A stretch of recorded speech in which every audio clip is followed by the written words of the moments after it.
Hello, board members. How we doing this lovely, lovely, immersive, aka no face cam horror stream Saturday? Well, I hope. Of course, we got to get ourselves some Planescape in here. Planescape Torment Enhanced Edition, colon, colon, colon, special remastered, colon, colon, super ultimate, colon, colon, year of the module of the year edition. To throw a couple more colons and words onto this descriptor of this thing. But with the Planescape, we've been running around doing all kinds of chores in the lower ward and the upper ward. We we may have found like a weird little reference to something that Mort was doing before he met us, at least in this current incarnation. And we ended the stream with getting into a fight in the street. Anna got into a fight with some random lady in the upper ward, and killed her in the fight. And I don't know what kind of consequences those are gonna have. So we're gonna stay with Anna killed a lady, and we're gonna see if there's consequences for this. If there's like immediate consequences, then we'll roll it back. If there's not immediate consequences, we'll stick with this one. I'm not planning on going to jail or anything because Anna can't, control herself. But there seems to be immediately no consequences for her actions. Okay, this is the actual fest hall right here. Apothecary. Oh yeah, the curiosity shop with the lady who is like, has a weird heritage. Linguist, we didn't get anything from him. Arts and Curio Galleria. I don't remember what we got from that. Did we go in there? There's the Advocate, which I don't think we went into there, and we haven't gone down to Under Sigil yet. Unless this just leads down to the lower ward, in which case that's where we came from, then never mind. No, see, that literally says back to the lower ward, so Under Sigil is a different thing. And then the Tailor. Did we? I don't think we went in there yet either. Okay. Alright, so no ramifications as of yet for Anna for killing a lady. Flat out just murdered that lady. To be fair, the lady did kind of start it, but... but welcome everybody, by the way. Damus, good morning. Hopefully you're having a good day. Ika, welcome. I hope the soda mines are treating you well. Hopefully they're light today before you go on your big vacation tomorrow. I guess tomorrow and next week are both the same thing, yeah? But hopefully you're both doing well. Let's see. This tall, thin man dressed in heavy crimson robes has sharp, pinched features. He bows regally as you approach him. I am Salabesh, often called Salabesh the Onyx, future mage tutor for the Civic Fest Hall. Your business with me, I take it? No, just some questions. About what? Not the ward and the like, I hope. Plenty of more common folk could answer such questions, and I just as soon direct you to one of them. Why are you called the Onyx? A long tale, which I'll shorten to save my breath. In my youth, I was once called Salabesh the Golden, for I was said to have a heart of gold, small, hard, and yellow. Well, I cursed the fool who started that, so that he could only speak from his butt and defecate through his mouth. That's a heck of a curse. The Onyx application, along the same lines as the Golden, though admittedly somewhat less clever, soon followed. In any case, I'm a much kinder fellow now, far less prone to laying curses and the like. I'm not certain if I deserve the name any longer.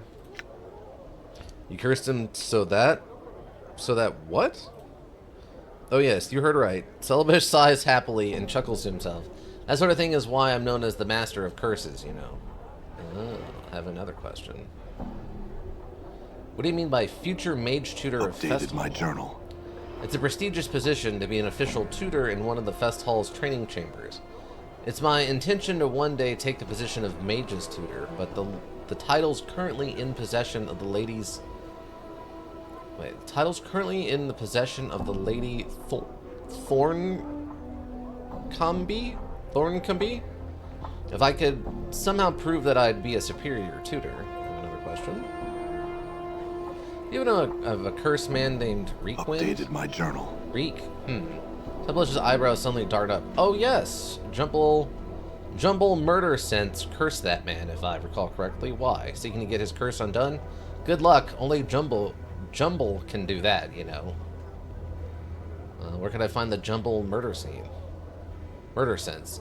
Within the Civic Fest Hall, I suppose. A short, portly fellow with a leering smile. Never speaks, so you'll be hard-pressed to get anything out of him. Another question. Alright, that would be it. Thank you. Wow, okay, we actually found some resolution on Reekwind. I thought that was just going to be like, we needed someone who could cast curse removal, but I guess not. I guess his curses are too powerful for us simple curse removers. This massive, ancient-looking structure is somehow less foreboding than the others of its size. Oh, there's a person over here. It's just a harlot. Hello, Lady Harlot. I hope you're having a good day. Elo Brande. What is this building? It doesn't tell me. Is this just your house? Patron... Wait, Elwyn? Why have I heard that name before? That name sounds very familiar. Maybe I'm thinking of Eowyn? This old woman examines you closely with her sharp gray eyes. First your face, then your arms, and various tattoos. Greetings, scarred one. Come to speak with Elabrande, have you? Come to have your fortune told, mayhap? For partly 5 coins? Sure, tell me my future. Elabrande places your coins in her belt and takes your hand. She quietly studies your palms, frowning deeply. At long last she speaks. Some rare folk are we, what's called fateless, you see. They wander through their lives doing as they see fit, creating their own destinies. You have no fortune to tell, scarred one, none at all. I've nothing to tell ye. And so here is your coin. She returns the 5 coins. The 5 coppers. Got our first bit of snow / freezing rain. Yeah, you said it was going to get down to 19 or something this morning, right? So hopefully you're staying warm out there. And then great timing that you're going to Japan.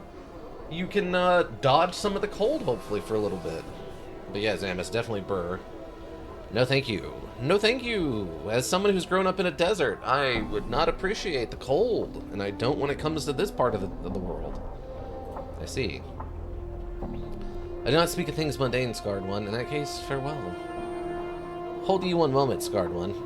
Elabrande reaches out, touching your arm. My mother gave me something once, long ago. A scroll sealed with wax.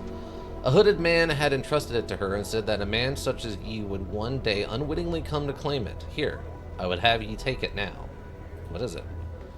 Albert shakes her head, frowning. I do not know. She was sworn never to read the thing, and I obeyed her request to leave the seal unbroken, myself. The man had paid her handsomely to take the scroll, but warned her of the dire consequences should she open it. Thanks then, farewell. No. Are we about to curse ourselves with the magical trap scroll? I bet we are. I'm freezing at 70? Yeah. I'm usually okay at 70. It's usually once we start getting in like the kind of low 60s it starts to hit me. I know for some places that's a warm afternoon, but right now it's 32. Well, that would explain the snow, I guess. But stay safe out there. Stay careful with those roads. Nothing like an icy road to make your day real bad. Alright, so what do you got? Suspicious sealed scroll, huh? Also, I picked up all this loot. I don't need it. Or are you carrying anything right now? No. Oh, steel box. Steel box. Here, more. You carry that. And you can carry that too. You can hold on to the weapons.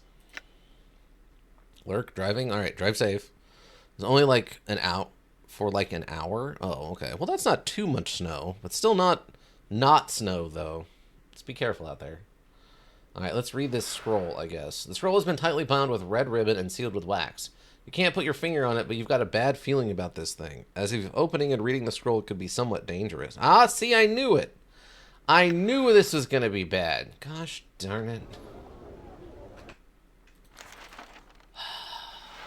Okay, use the scroll. This is an old, fading, inconspicuous-looking parchment scroll, bound with a single red ribbon and smelling faintly of mildew. The ribbon is held in place with a plain wax seal. Break the seal, open the scroll, read it. Updated my journal. The scroll contains a few lines of shaky calligraphy and a strange rune. The calligraphy reads, "This may not kill you, but it will slow you down, I am sure. Stop chasing me, you thieving jerk. It's my body, mine, mine, mine. Now die." What the? The rune suddenly throbs, and the entire scroll begins to dissolve into a stinking black mess. The fluid seeps directly into the flesh of your hand. In seconds, the magical hemotoxin begins to render your blood into black bile. For a moment, you clutch at yourself, howling in agony. Then the pain subsides. You have survived whatever terrible magic was placed upon the scroll. Done. Okay. So we just survived that. Are you sure? You sure?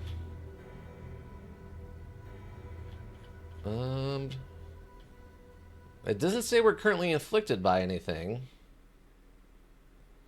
Open doors is 50. Weight allowance is 500 pounds. Or 500 units, whatever this module uses for weight stuff. You have a resistance of 25% against fire. Is that a ring thing? Let's do an armor class. Oh, I don't remember which bonus we got that gave me... Oh, is it the hammer? Oh, it's the hammer's giving me the resistance of fire. That's what it is. Okay. T12. Journal updated. Done. How's it going, T12? We just got cursed with some sort of... Hogwarts, also known as Wanker City. Done. Wanker City, huh? Okay. But welcome, T12. We just got cursed by an ancient scroll given to some random lady in town. We have no idea what it did other than cause us to be in pain for a couple of seconds. A slender woman occasionally looks up from her cup of wine to scan the surrounding patrons and pass her by. Special features are clearly exotic, and her eyes, a brilliant golden color, catch the light, sparkling as she looks about. Greetings. She regards you carefully for a moment before replying. She speaks slowly and carefully, avoiding direct eye contact with you. I, Aelwyn, return your greeting. Oh, this is the one we were looking for Namali. Aelwyn, your friend... That's why that name sounds familiar. Aelwyn, your friend Namali is looking for you. Updated my journal. She begins to smile, but then covers her mouth with her hand and looks down at her drink. I, Aelwyn, am not pleased to hear of Namali. Might I, Aelwyn, persuade you to tell her of this place? Message boy, for charity's sake, I'll do it for a price. I'll do that for you. Yeah, I'll do that for you. Updated my journal. She looks at you directly, and for just the briefest moment before she casts her eyes back down to her drink, your senses are awash with a warm, comfortable feeling. Pure happiness. I, Aelwyn, thank you. My pleasure. May I ask something? May I ask about her, though? The way you speak and what her words do. How? I, Aelwyn, can only say that we come from another place, another world. We are not like people here, whose words, thoughts, very feelings even, affect nothing directly. Go on. How you doing, T12? Hopefully you're having a good day. I, Aelwyn, take great care as not to affect those around me too greatly. Namali, she is new here and cannot do so. It is something she must learn, should she choose to remain here for much longer. But why? There are many reasons. I, Aelwyn, feel it is not right to impose reality upon those without the ability to impose their own reality upon me. Aelwyn, is there anything you can't do by simply speaking of it? She frowns. A strange, unpleasant feeling rises in the pit of your stomach. Please, I, Aelwyn, would speak of it no more. Another question. She looks at you directly, her face reflected in the glittering golden discs of her eyes. He would speak of it no more to Aelwyn, and thus would no longer force her to speak in such a way to him. You find yourself unable to voice another question. Your words catch in your throat as you try to ask. Farewell, then. Done. Interesting. Okay, that's a little ominous. No, we're not god beings from another dimension who are here just for the fun of it. No. We're not greater Fae on vacation away from the Feywild. No. We're just regular people that aren't from around here. That's all it is. The woman smiles as you greet her, her beauty no less breathtaking than the first time you saw her. Namali held her breath as a stranger approached her. Had he found Aelwyn, she wondered? I found Aelwyn. She was looking for you, too. Updated my journal. Namali's lips form a perfect smile. An infectious happiness radiates from her, clinging to you like sweet-smelling warmth. Namali was overjoyed to hear of her friend. Was Aelwyn close by? She's at another cafe east of here, across this part of the ward. Namali thanked the man for his wondrous news. Soon she would go to visit her friend Aelin. Now, though, she would reward the stranger. Okay. Wait for her to reward you. She would draw the stranger close, laying her hand upon his chest and kissing the pale, leathery skin of his cheek. Life would flow into him, invigorate him. This, then, was to be his reward. Wait. 8,000 XP. Dang. And max HP plus 3. As you wait, there is a light tingling sensation upon your cheek and the chest. The feeling spreads across the whole of your body. They mean they feel stronger, more animated. Thinks I had some questions? No, I listens to the stranger's questions, but could answer none. He would have to seek his answers elsewhere. But I haven't asked yet? Melly smiles at you, slowly shaking her head, your face reflected in her shimmering eyes, frustrated, confused. He at last gave up. It was clear this woman possessed no more knowledge that was of use to him. Or if she did, she could not be persuaded to share it. Okay, farewell then, whatever. I'm going. Oh, is she actually going to leave? Okay, good. She's actually going. Oh, and she healed us up to full, too. So 8,000 experience points, a kiss on the cheek from a semi-godlike being, and three to our maximum hit points, and a full heal. Okay, Aelwyn, your friend's on her way. Aelwyn clasps her hands together and bows her head to you in thanks, tears of joy falling down her golden eyes. Just as your eyes begin to water, she wipes away her tears and smiles, causing a wave of intense pleasure to wash over your entire body. Aelwyn thanked the stranger. She had been reunited with her dearest friend, Namali. It was my pleasure. She nods, then looks down again, the feelings her smile invoked fading away into pleasant memories. I, Aelwyn, would tell you something now, stranger. Yes? Updated my journal. The name I, Aelwyn, chose for you, stranger, is not so fitting. You and I Aelwyn, have met before, in the fest hall. In a place you could not have been were you not a sensate yourself. Whether you recall or no, unless you betrayed the Society of Sensation at some point, you are a sensate. I see. Tell me more. She nods. You and I, Aelwyn, have met on 2 different occasions. The first was no less than 2 centuries past. The last, more recently. Perhaps no more than 50 years ago? It's a long time ago. She nods again. My Aelwyn's people are extremely long-lived, forgetful one. She sighs unhappily, causing a chill to descend over you. You seemed a different man then, less grim, less scarred. So eager to see all that the multiverse had to offer. You courted me, Aelwyn, then, and was nearly taken as a lover, but then you disappeared. Where did I go? Aelwyn was told you had been slain, murdered. She looks up for a moment to peer curiously into your eyes. I met you only once more after that. Did I remember you then? No, she shakes her head sadly, then touches her throat. No, you did not. You lashed out at me, Aelwyn, made to slay me. Screamed how I, Aelwyn, could not fool you, would not ensnare and murder you. What happened? We had met in one of the northern towers of the fest hall on the 7th floor. Before you could choke the life from me, I, Aelwyn, used my powers to bade you leap from a window to your death. When I, Aelwyn, finally went in search of your broken body, you had already gone. You did what? I see. This is the whole of my Aelwyn's tale of you. We were not strangers once, but have now become so. Farewell, stranger. May fortune walk with you in your travels. Thank you. Thanks, Aelwyn. Farewell. Wow. Okay. This is a very interesting, series of life experiences of what's that? I've been here before and everyone's mad at me? Well, that sucks. Man, having amnesia is not fun. Just the constant do I know anybody in here? Do I owe anybody here money and or have some kind of life vengeance debt against me? I don't like you. Okay, that's one. Anybody else? Yeah, we dated for 6 months and then you broke up with me. Ah, sorry about that. I don't remember doing it, my bad. Just... You know there'd be at least the one person who's like, yeah, I bet I can get him to give me $20 he doesn't actually owe me. There'd be at least one of those people running around. Okay, so we got that taken care of. Okay, Reekwind's Curse, we gotta ask about that. Find the Night Hag puzzle well.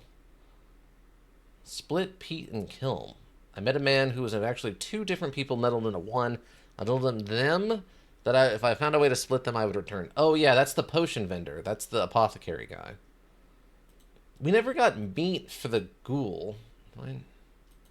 And then find the loan documents. I've agreed to and find her loan documents in order to free her. Well, we have the documents. Done. I don't know who to give them to, though. Hold on. Maybe I can just give them to her and that'll be good enough. Hold on.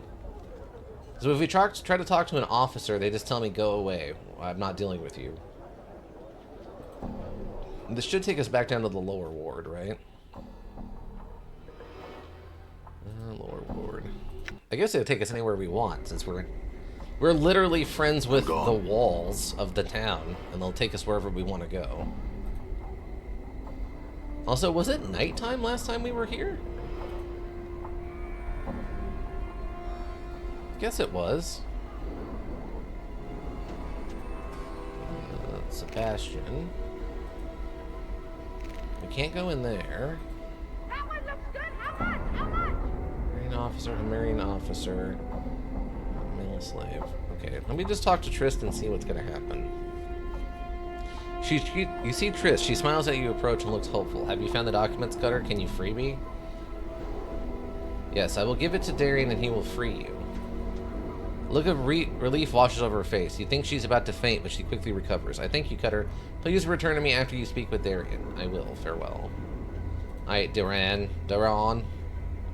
You see a boisterous auctioneer. He's very animated and does a lot of shouting, yelling, and stomping. He seems to have a tendency toward melodrama and makes a lot of strange facial expressions as he waves his arms. Greetings. Glances at you and motions to the crowd that he's taking a break. Well, 1,000 greetings do I bestow on you, sir. He does a double take when he notices your scars. You know, I take one look at you with my discerning eye and I see a man in a market for some healing charms. Do you have charms? Okay. He gives you a shocked look and gestures grandly at himself. Do I, Darian, have any charms? He pauses for effect. No, sir, I do not. However, do let that fact discourage you. I have plenty of other items for sale. He points to the rear of the auction block where a group of people stand in chains. He sells slaves. Shakes his head. No, sir. These are indentured servants, not slaves. For the most part, they are guilty of minor crimes. The proceeds from their sales go toward paying their debt to the city. After their term of servitude, they will be free citizens once again. A good way to pay their debt to society. Whatever. I don't really care. Glances at you, brief smile. I don't concern myself with such thoughts. My task is to sell their contracts as given by the courts of sigil. Lowers his voice as he leans in closer. And collect a percentage of my efforts, you understand. He straightens. They were guilty of crimes. What crime did they commit? Shrugs his shoulders in an exaggerated way. I don't know for certain, but I would guess theft, assault, not being able to pay their debts are the most common transgressions. I see. If you have some questions for you. I think I said, little time for such wigwag, friend. There's dealing to be done. Speak quick. Can you tell me about this ward sigil? Okay. Can I ask you about Trist? He frowns for a moment, then shrugs. Very well, sir. What about Trist? Along on the block. I approve.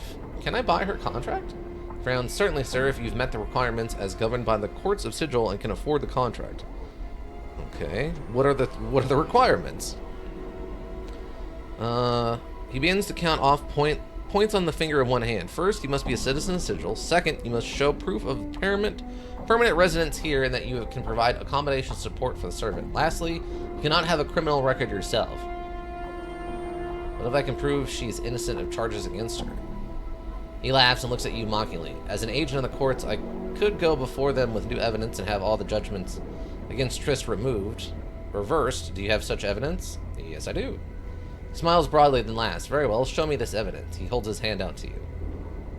Give him the documents. 4,000 experience. He opens the documents, quickly scans its content. After a moment, he sighs, then folds the documents and puts it inside his shirt. Seems the courts owe Lady Trist an apology, sir. For the moment, she is free, and I will make all the arrangements to have her status and property returned to her. Thank you, Darren. Updated my journal. No, thank you. It's a rare individual who will do what you have done. He bows to you. Excuse me, I must speak with Lady Trist. Farewell. He begins walking toward Trist. Farewell? Did that just work? How much for the child? Okay. Did it work? She's still here. Triss smiles at you warmly. You are my savior, Cutter. I will forever be in your debt. I was happy to help you, Triss. Thank you, Cutter. She glances around and then pauses to think for a moment. You have saved me from certain death, Cutter. A slow, painful death. She frowns as she thinks. Please wait here. I shall return shortly. She turns and walks away. Alright, Triss. You see Triss approaching. She smiles and waves at you. Hello again, Cutter. Thank you for waiting. She looks around for a moment, then removes a purse from the folds of her dress. With the document you have provided, the court will restore my status and finances. This is not much, but it is a well-deserved reward for what you have done. She hands you a purse. Thank you, Triss. 4,000. Okay, 4,000 from that. She smiles. No, I thank you for well, Cutter. She gave me 1,000 copper. Alright. Okay, good for her. She gets to go home. Hey, Naran, what about the guy who set her up? You see Naran the auctioneer. He smiles as you approach. Well met again. What do you feel on the glorious smog-ridden day? I have some questions. Shakes his head. Who are you? Darian's the name, friend. Can it be have not heard of me? I'm wounded. Virally I am. He smiles at a wider at the feigned wound. No one finer or more well-known for bringing people who want people a little closer together. He points at the rear of the auction block where the group of people stands in chains. Do you be wanting someone, friend? No thank you. Okay. So, did this guy just not suffer any consequences for his actions of trying to set up somebody to get them, like, sold? Like, wrongfully committed of a crime? Hi. In fact, the money launderer. The money lender back again. I have some questions. Okay, apparently there was no long-term effects of any of this. That's sort of insane to me, but alright. I'm not from this town. I don't know how these words work, and we actually murdered someone in the street and seem to have suffered no consequences for it. You see Lenny, he smiles as you approach. Hey, Cutter, what can I do for you? I have some questions. Everything I know, Cutter. I don't have any more answers for you. Fine, well. Okay. Well, never mind then. We can't even confirm this with him. I guess this quest is just done.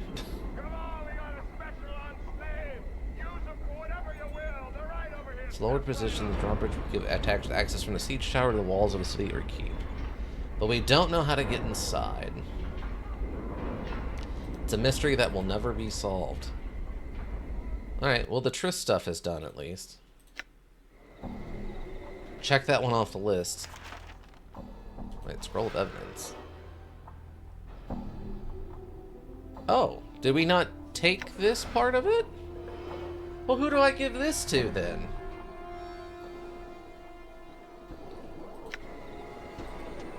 Apparently that's why he didn't get in trouble, is we didn't actually give this part to anybody.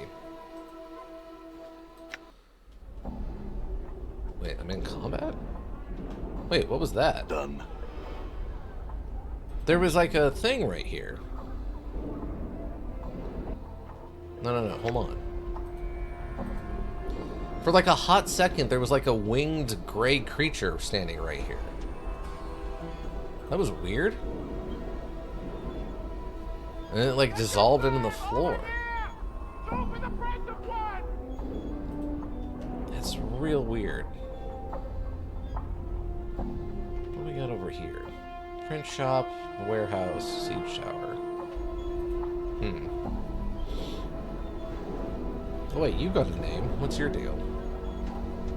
The man has rough, leathery skin with a pale yellow cast and gaunt features. His face is angular, his nose is small and highly placed, his ears tapered to points. A tracery of tattoos and scars cover his body.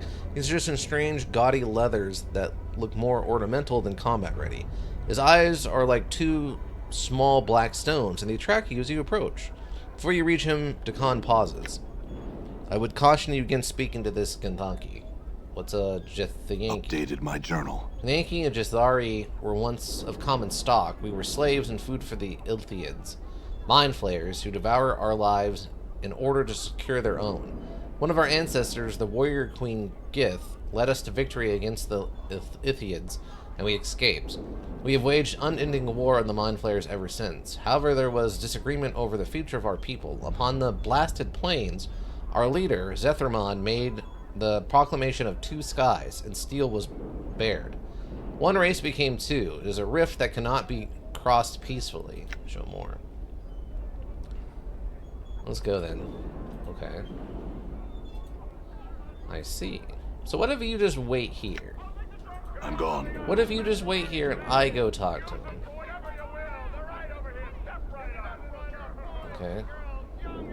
Human seeking. Okay. Man has a rough, leathery skin, no small place covers his body. He's dressed in strange. As you approach, you are the human seeking memories, he says flatly. I can help you. You're again. Okay, hold on. How do you know this? With the look of one and such, in my profession, we see many of your kind. Who and what are you? I'm Yaimin. I'm a Yankee angler. Angler? My people are the undisputed masters of the astral plane, where the gods go to die and the memories of the dead float like leaves in a pool. My duty is retrieving the memory cores of the dead and gleaning them for information. I can locate your memories. You have only to pay the price. Are you winning, son? Welcome back, Ika. Yeah, we got that one lady freed from her slavery duty by turning in her proof that she didn't commit a crime. But we haven't figured out how to turn in the guy who got her set up yet. How you doing, Ika? Hopefully you had a safe drive. What price would that be? It's a matter of a mere few coins. The price is negligible, but I asked for 100. You will determine the value of the memories I find and pay accordingly. Sounds good. What do I have to do? If I'm to bait my hook for your memories, I will need some of the memories you currently possess. I also require a place of the concentration and quiet. If you will follow me, we will journey to one such place, and I will make you whole once again. We go alone with no companions. Master should keep you. Wow, okay. Perhaps not right now. Remember my offer, human. Should you desire your memories, you can find me here. Remember my words. I will do that. Takan, what are the chances this guy's setting me up? I need to talk to you, Takan. What is your will? Things I need to know, Takan. Sorry, and let's see about your travels. What is a strike guitar? Or traces if you struck below. It's not my will that we speak of this. Okay. I would know. Okay, never mind. Alright. Well, we'll get a save in case this goes really bad. Save. Okay.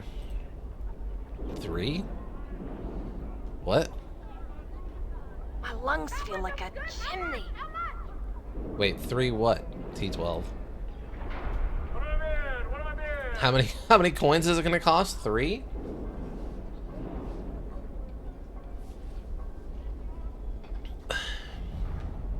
I'm confused.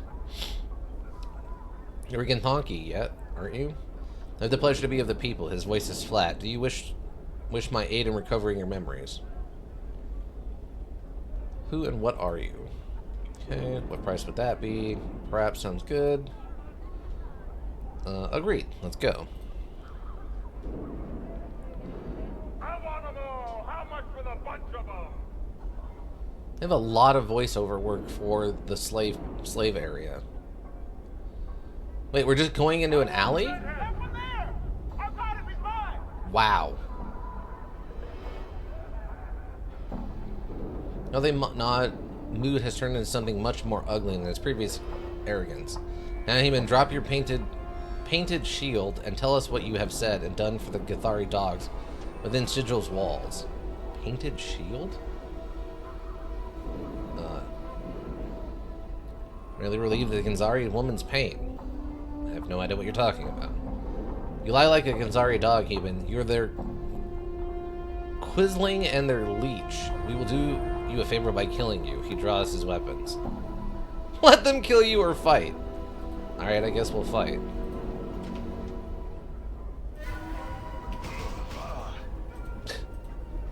Oh, I'm surrounded. And we're not swinging. For reasons beyond my understanding, we're not swinging. Die. I'm hurt.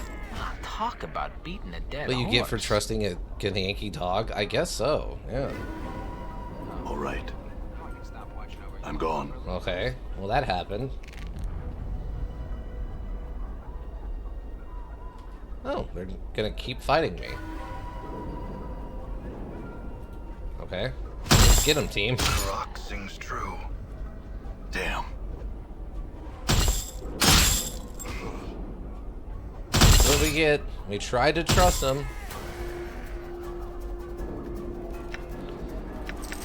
Grab the quick loot. Keep moving. Now, the consequences for your actions when the people you killed just get back up and keep swinging on you. A little bit different, eh? Oh, wait. Can we do this one-on-one? No, fight him. Fight him. All right.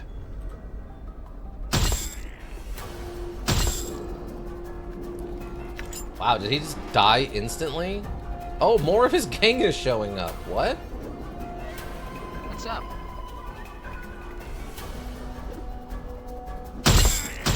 Oh, wait, more. You have powers and stuff, right? Skull mob. That's new.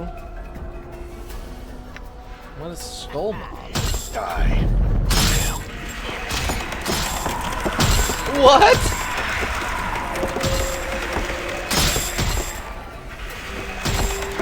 When did that become an option? What? What was that? I don't remember him getting skull mob. Is that a new? I guess that's a new thing he can do. Endure. Your will be done. Okay, cool. We can just summon the horde of skeleton heads, and they come in and give us backup. Sure. Okay. Not what I was expecting. I'm gone. Okay. Well, we learned a valuable lesson, everybody. That, you can't trust them Yankee dogs, I guess. It's an interesting problem to have. Alright. Huh. I was wondering what Skull Mob was. Okay, good to know. That must have been something we got from that one necromancer that had all the skulls. I just don't remember it being a thing. Okay, what are we at? I think we've done everything down here then, right? Yeah, we gotta figure out a way to split them, and I still need a piece of meat for the ghoul to get that knife back. Because the one arm we had didn't count.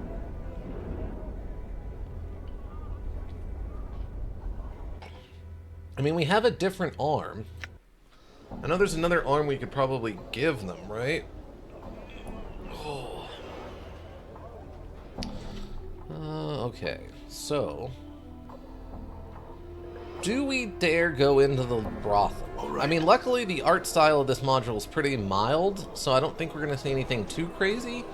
Unless a cutscene kicks in which case I'm going to quickly hit the button to switch the camera view. Let's go see if there's anything going on in the brothel. All right. Okay. Fall from grace. We got some sort of angel devil lady. Enjoy your stay with us, I bet. Before you is a stunning golden-haired woman dressed in an azura and violet dress. With two long, elegant wings draped across her shoulders, she is surveying the room with a silent smile. She is easily the most beautiful woman you have ever seen. I think that might not be true, as we have now seen Eowyn and Namala, and they apparently are both magically beautiful. Well met, Greetings. traveler. How may I help you? The woman turns as you address her. She takes your measure, then nods slightly. You notice her eyes are azura, the exact same color as her dress. Well met, traveler. She reaches up to brush back a stray lock of golden hair. How may I help you? Who are you? Updated my journal. And called Fall from Grace. She studies you for a moment. You are new to Sigil, are you not? Yes, I am. Does it show? No, I suspect I've been here quite some time, actually. Fall from Grace, that's an interesting name. Yes, I am. It does it show. But did they have wings? No, I guess they technically didn't have wings. Well, I don't know. They didn't have wings in the moment, but they could have, I guess, given themselves wings if they decided to change reality or something? Yes, I am. Does it show? She smiles slightly. Not as much as you might think. You carry yourself quite well. What is this place? This is the brothel of slanting intellectual lusts. She studies you for a moment. I take it by your question that you did not intend to partake of the establishment? What kind of brothel is this? I established this brothel to give those lustful fevers that strike the mind more avarice of expression rather than the simple carnal. Most pleasure can be had in conversation and engaging in the verbal arts with others. Sounds dull, says Mort. All from Grace. I assure you it is not. Tour the brothel, see for yourself. So this is a brothel where there's no intercourse. Only of a psychological nature. Rest assured it is still quite stimulating. I have to ask, what did you establish such a place? Fall from Grace raises her eyebrow. This is an odd question, she frowns. I don't think anyone has ever asked me that, at least directly. So why did you? Part of the answer to your question requires that you know that I am a member of the Society of Sensation. Our faction believes that one should experience as much of the multiverse as possible. I see. No need to explain any more. Can I? And that is why you established this place? This brothel is intended to slate the lusts of even the hardened intellectual, designed to stimulate the mind to heighten one's awareness of themselves and others, create new ways of experiencing another person. It is for those who seek something more than the shallow physical pleasures that fill the hive and lower wards. I see. So this establishment just encourages intellectual fencing rather than, well, the other kind of fencing. The women here must be special indeed. The women here are aspiring sensates. They have come to me in search of instruction, to prepare themselves to enter the Words faction. are hard. There's a lot of words, and they are very hard. Also, many of them have a natural grasp of the language that shatter the crust of the most hardened individual. I see. These are ladies in training, so to speak. Yes, I hope that by learning the art of language and its subtleties, that the patrons and the students here may learn more about themselves. One is only as limited as their command of the language. To be able to employ language to invoke emotions in others is a tremendous skill. I have some other questions. Who are you again? Those wings on your back. What are you? She's one of the fiends, one of the succubi, she is. She'll take your measure, then she'll take your soul to the lower planes, so she will. And apparently he's not a fan of hers. Maybe her heritage has some problem with this? Your companion is correct. I'm a lesser Tenari. More specifically, a succubus. She gives a soft sigh. I'm afraid we're a little too common in the lower planes and elsewhere for our own good. Most of my race spend their time seducing mortals with various pleasures of the flesh. And you? Updated my journal. I like to think that I have distanced myself from that. It is ultimately a trivial and non-productive way for one to spend most one's time here in the multiverse. There's much more to life, wouldn't you agree? Perhaps so. Can I ask you some other questions? So she is just straight up a succubus. Okay. I'm here looking for help. Can you help me about the sensates? Maybe the night hag? Would you like to join me on my travels? What? Wait, we can recruit her? There's no way that's gonna work. Hold on, let me ask about the night hag. I'm familiar with the name. Fall from Grace pauses and thinks for a moment. Rumors cluster thickly about that name. Most tend to discount her as a myth. But I suspect that she did exist, and that she made quite an impression in the cage during her stay here. She looks puzzled. Why do you ask? I intend to seek her out. Grace raises an eyebrow. Truly, I find myself compelled to ask why. I need information she has. Is this information available from no one else? I expect that only Ravel possesses the knowledge I need. Updated my journal. Grace rests her hand lightly on her arm. Consider this. If Ravel does indeed exist, then she is extremely powerful and cunning. If a faction of the stories of her activities are true, then she is a creature that has discovered new meanings of evil. The search for her is not a quest to be undertaken lightly.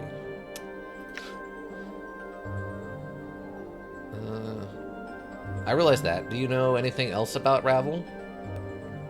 She was said to be one of the hags of the Grey Waste, and that she was believed to possess powers and a cunning far beyond those of her sisters.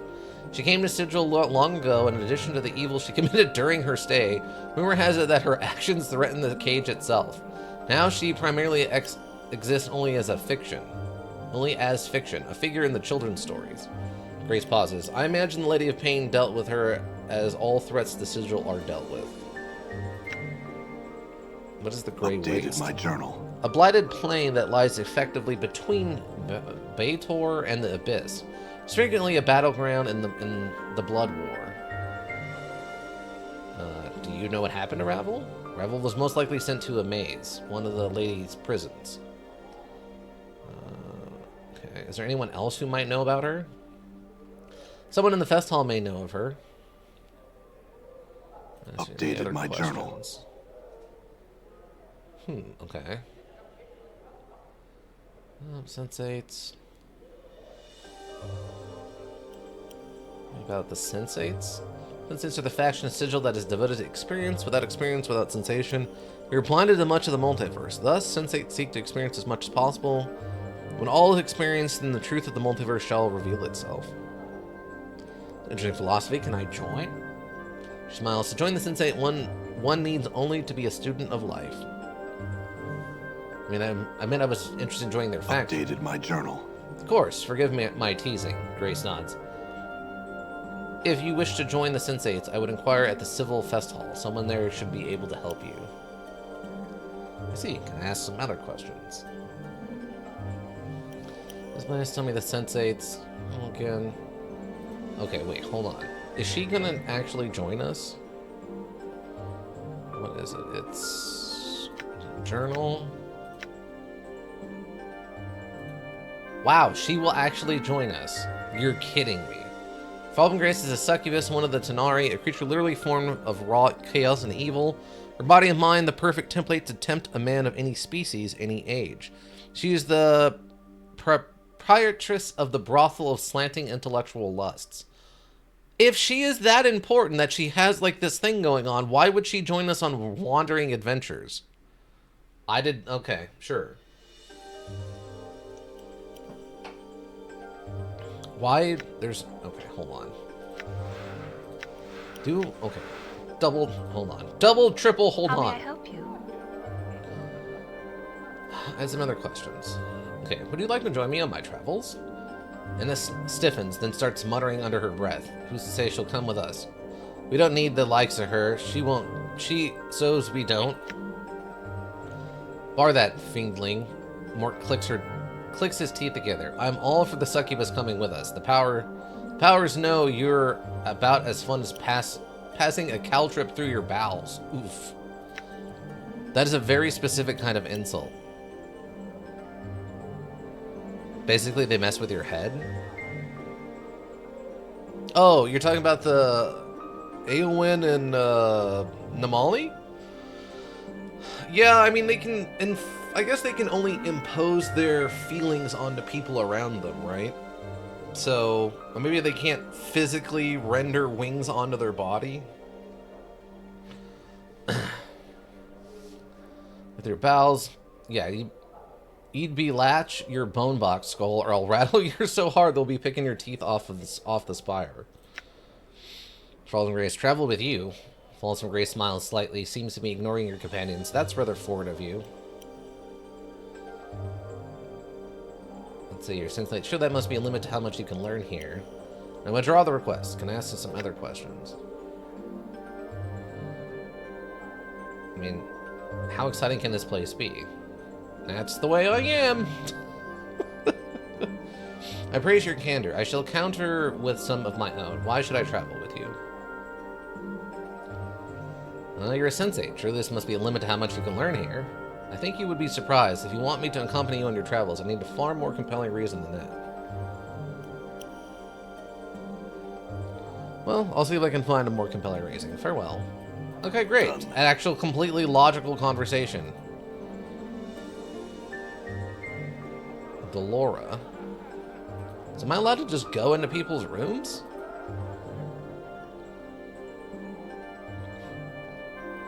Yevis the Tail Tracer, huh?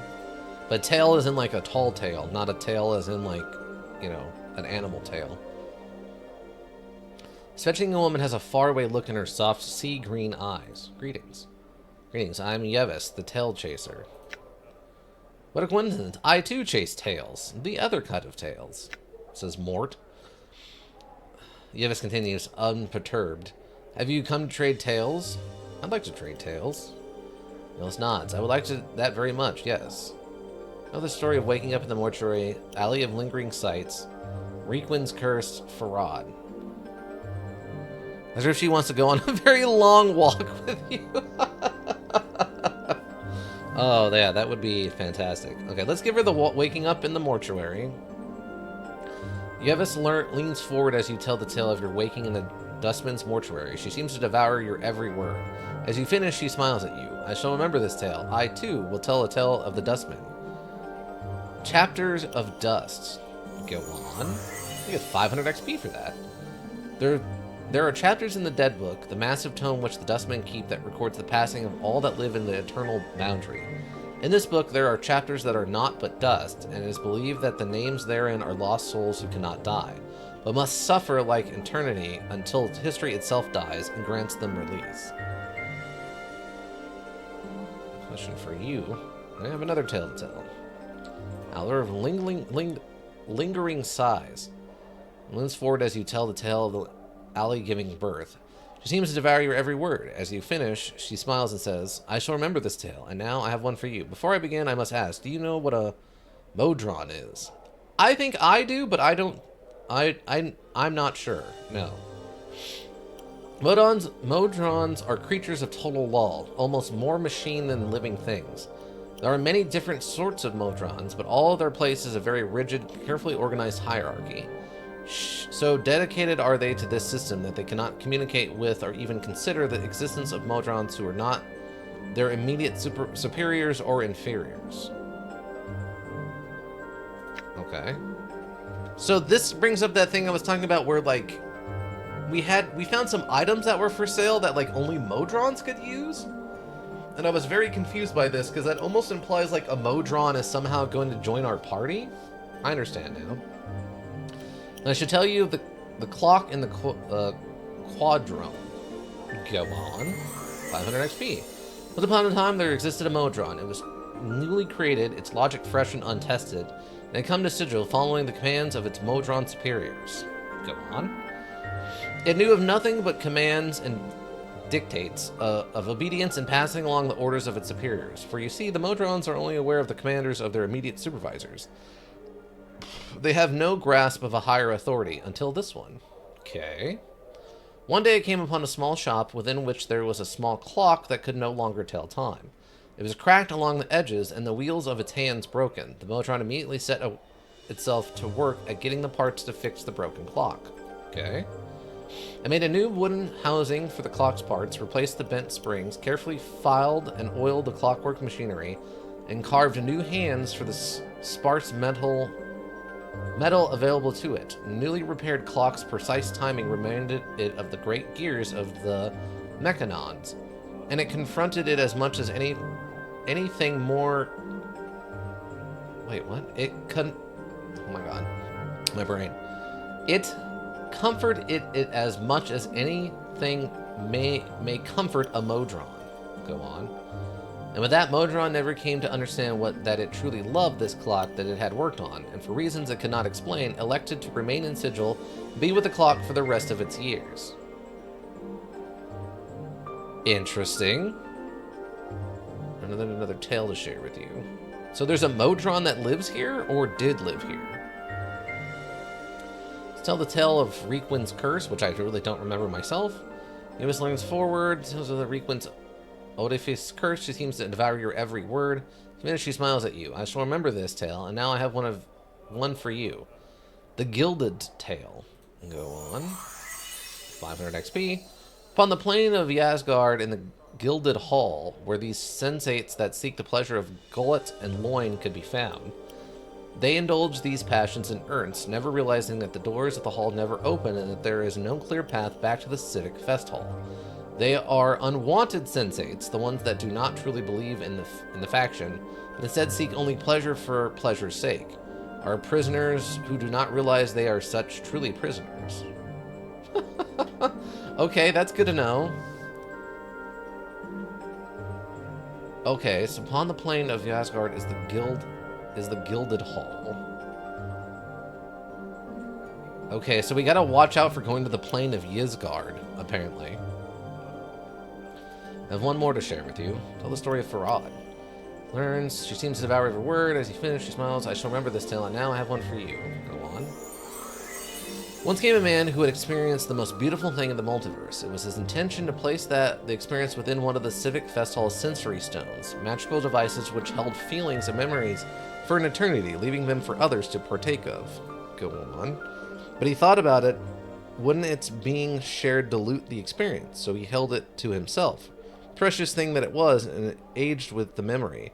But as he aged, the memory became tarnished and beaten, and he could no longer recall the glory of the experience. And they're chilling, okay. Ask companions that they have a story to tell. This awaits the story. Mort, do you have a story to trade? Dakan, you got a story? I should impale the tale of Ach Ali drowning. Okay. Dakan tells the story of Ach Ali, a foolish Githari of myth who had become lost in the chaos of Limbo. Normally, a single Githari may use their focus and mental discipline to form the chaos around them into a small, habitable environment. Ach Ali, however, asks so many useless and unfocused questions in her quest to return home that her isle of matter dissolved around her and she drowned. Yeah, the smile is fascinating, Dakan. Let me share with you, your companion, another version of the tale that I have heard. Dakan looks attentive and perhaps a little surprised? Go on, Yavis. Yavis goes on a tale of a different version of Dakan's tale, in which Akali was driven from the Githari city of Shrakalor for her constant, useless prattling. One day she encountered a Salati on his way to the spawning stone. She hastily erected a wall of chaos matter, which even the ravenous Salati found difficult to break down. Hungrily, it waited and spoke to her through the wall. She asked it questions, and as she became more absorbed in her pointless queries and the Solari's answers, her own wall decayed and collapsed upon her, and thus she drowned in the matter of Limbo. Okay, I have another tale for you. Companions. Mort, what do we got from you? Me? Why do I have to tell a story? Just tell a story, Mort. Fine, fine. An elderly man was sitting alone on the dark path, right? He wasn't certain of which direction to go, and he'd forgotten both where he was traveling to and who he was.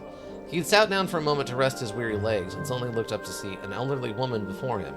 She grinned toothlessly, and with a crackle spoke, "Now your third wish, what will it be?" Oh. Hold on, Ika. And now I shall tell the tale of the one of those U cards I pulled the day before yesterday. Eclipse Twins, Light, rank 4. 2 level 4 for this XYZ summon. You can treat rank 4 monsters. You can treat rank 4 monsters you control as level 4 monsters for material. What?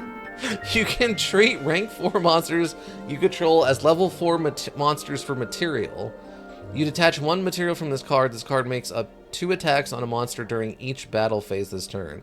If this card is sent to the graveyard, you can target 2 other rank 4 or lower XYZ monsters in your graveyard, special summon 1 of them, and attach the other to it as a material. So wait, is it... Wait, what? If this card is sent to the graveyard, you can target 2 other rank 4 or lower XYZ monsters in your graveyard, special summon 1 of them, and attach the other to it as material. So if it would go to the graveyard instead, as long as you have some level 4s in your graveyard, you can actually special summon them to cancel out the effects of being sent to the graveyard? Is that how that works? Alright, sorry. Back to the Mort story.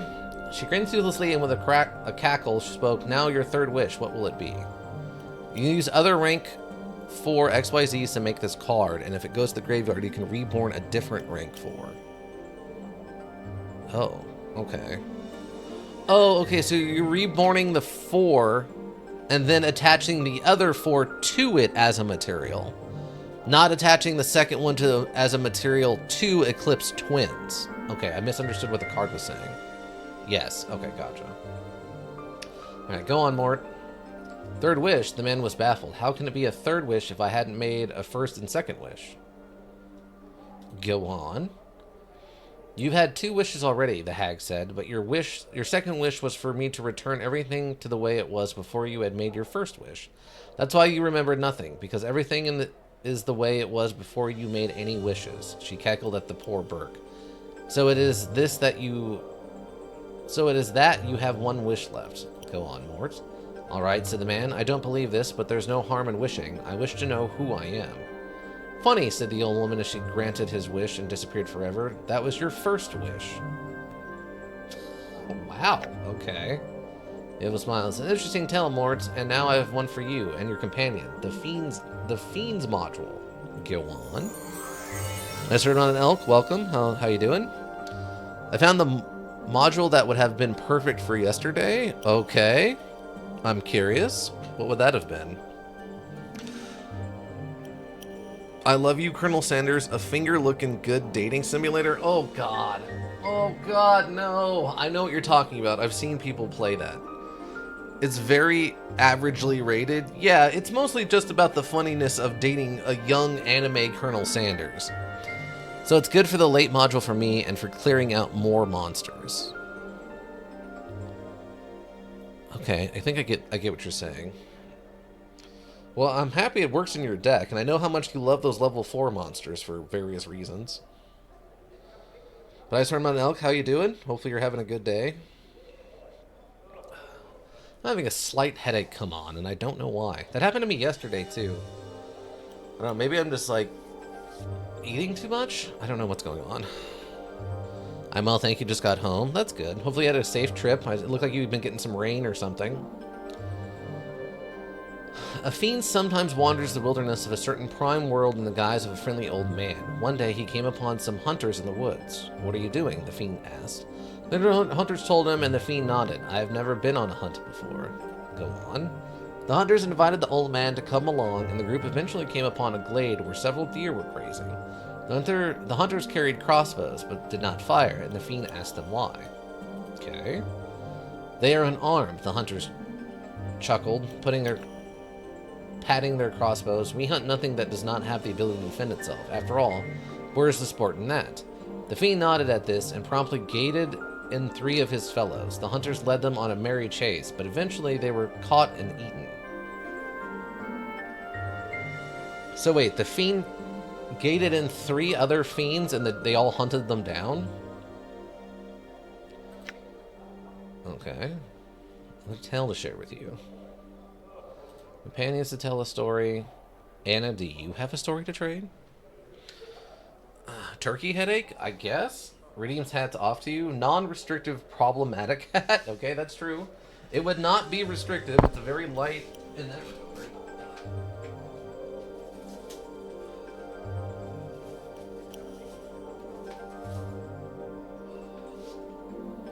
Yeah, last night I got this really weird headache, so I ended up going to sleep. And then I was fine this morning, but now it's starting to come back. Non-restrictive problematic turkey headache, I guess? Is that a thing that can happen? I went to see a partner's family, which meant tea in a hot tub at 8:30 a.m. Nice. It was quite nice. Yeah, I can see that. That's what fiends do. Good story. Yeah. I guess if they set up other fiends, that makes sense. Let's see. Anna, do you have a story? I'm not good at telling such things. I'm not. She frowns and waves her hands as trying to shoo away the idea. Don't be asking me for such nonsense now. But I would very much like to hear your story. Just tell the story already. Please share your story, Anna. Please. Come on already, fiendling. You already have one tale you won't part with. Wow, Mort. Anne looks uncomfortable, her tail lashing slowly back and forth. Well, I know one story. She suddenly becomes angry, glaring at Yavez. But you may not like it, you won't, so don't blame me for your choking it out of me. Okay, go ahead. Anna scowls, brain, then finally relents with an exasperated sigh. I have a story of when I was a wee lass.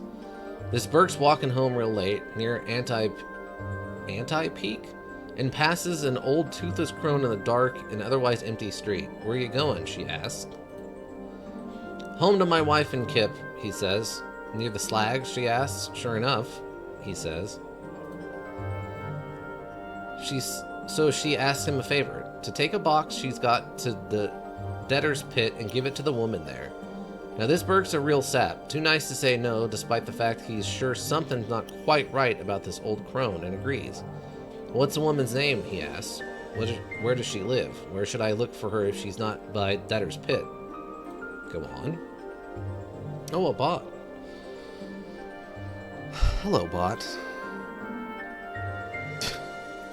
Just remove all the spaces and stuff, and you can find a super secret special way to get all the viewers you want. It could make me charismatic and it's magic? No, you idiot. Oh. Submit. Close. Okay. The woman hands him the box, a wooden thing wrapped in colored cloth, and tells him to just go and sell. She'll be there. Finally, she warns him, and whatever you do, do not open the box. Go on. So he takes it home with him and hides it in the rafters, thinking he'll bring it by debtor's pit when it's light out. His wife, though, seeing him hide in the box, gets right jealous, thinking it's a gift for a lover or something, and opens it up as soon as he's not looking. Well, it turns out the box was full of gouged out eyes and severed male members with the hair still on them. Her screams brought the Burke running. He remembered what the crone said, got right scared, and wrapped the box back up. He went out straight away to debtor's pit, and sure enough, there was another old hag waiting there for him. He hands her the box, and she says to him, "The box has been opened, looked into." The poor Burke tries to deny it, but she gets this dreadful look on her face. "You've done something horrible," she tells him, and disappears. That done, he hurries back to his kip. He's feeling ill when he gets back and takes to bed. His wife bitterly regretted opening the box and all, but it was too late. The next day he died of a rotten disease, and the first thing to go was his eyes and stem. Anna nods grimly, her tale complete. That was a wonderful tale, Anna. You should never hesitate to share it. Now I've one for you and your companion. The Parched Land. Go on. Click here, premium free viewers, cheap prices, get famous now. I should be a paid bot. I mean, I guess. Wouldn't that undermine the botness of you're paying a real person to do it? At that point, I think you just become a salesperson. I don't think it's a bot anymore. Let's see. Once a large village was struck by a terrible drought. A farmer journeyed to the worshipping stone and again implored it as to cause... Wait, what? Okay, wait. A farmer journeyed to the worshipping stone and again implored it as to the cause of the drought. He asked the stone why it did nothing when the fields were parched and dying, why the animals and the people suffered while the stone did not a thing. Have we not given enough offerings? The farmer asked, begging almost upon his hands and knees, but the stone did not respond. It merely sat and cast its shadow.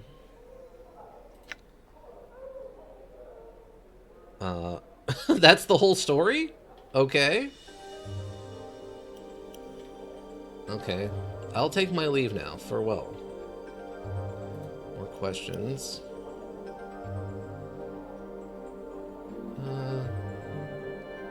You were already shared again. Do you know anything about Ravel Puzzwell? The tale of Ravel Puzzwell, frightener of children, begins and ends with a question. What can change the nature of a man? Go on. Many were the times she posted this riddle to those who approached her, those who sought to glean from the strange magic that she alone seemed to possess. All attempted to answer her query, but to no avail, and they found the price of their wrong answer to be some horrible fate, always more terrible than the last victims. To recount their various torments would be speak of things that nightmares are woven from. Go on. This tale strikes me in this way. Ravel herself knew not the answer to the question, but she lusted for such an answer. Only the why of the matter remained in question. Why did the nature of a man matter to one of the Grey Sisters? especially to one of such power as Ravel. Go on. It said that she put the question to the Lady of Pain, not directly, but shouted it to Sigil itself, daring for the lady to answer. When no reply was forthcoming, she wove terrible magics that threatened to open the cage, and let the fury of the plains roll in like a wave. She received no answer other than banishment. To this day, no one knows the answer to Ravel's question, and now there is no one to petition, for Ravel herself is gone, lost to the plains. Updated my journal. Another question. Wait, there is more. Though my tale ends with Ravel's demise, there are some that claim that the hag still lives. There is a silent prostitute here who once talked of such things, but she speaks no longer. If she would speak to you, she might tell you more of Ravel. What else can you tell me of this silent lady? Updated my journal. Echo? Jan frowns, thinking, I once heard a tale of a girl who knew the world that, if spoken, would undo the multiverse. Perhaps this is Echo. Ask Dolora. Though I understand that she sometimes meets with one who knew Echo before she stopped speaking. Another question. Okay. The story's already... Okay. Okay. This place. What are you doing here? I collect tales and trade them with others whose tales of their own. Okay, I think that's all I really need to know from you. You have a good day. Yavis.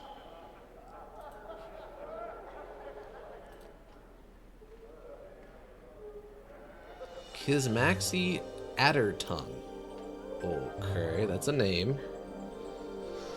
Here's an actual Ica tale. Back when I was a young boy, I think even before my scamming years, I joined a Yuge tournament and got absolutely smoked. But I think I learned the lesson that you can't just become the best at something just because you are passionate about it. Well, that's an important lesson to learn. That the heart of the cards aren't necessarily just raw passion. That makes sense. This is how you learn to cheat and steal. Oh, what is happening? They're fighting. What's happening?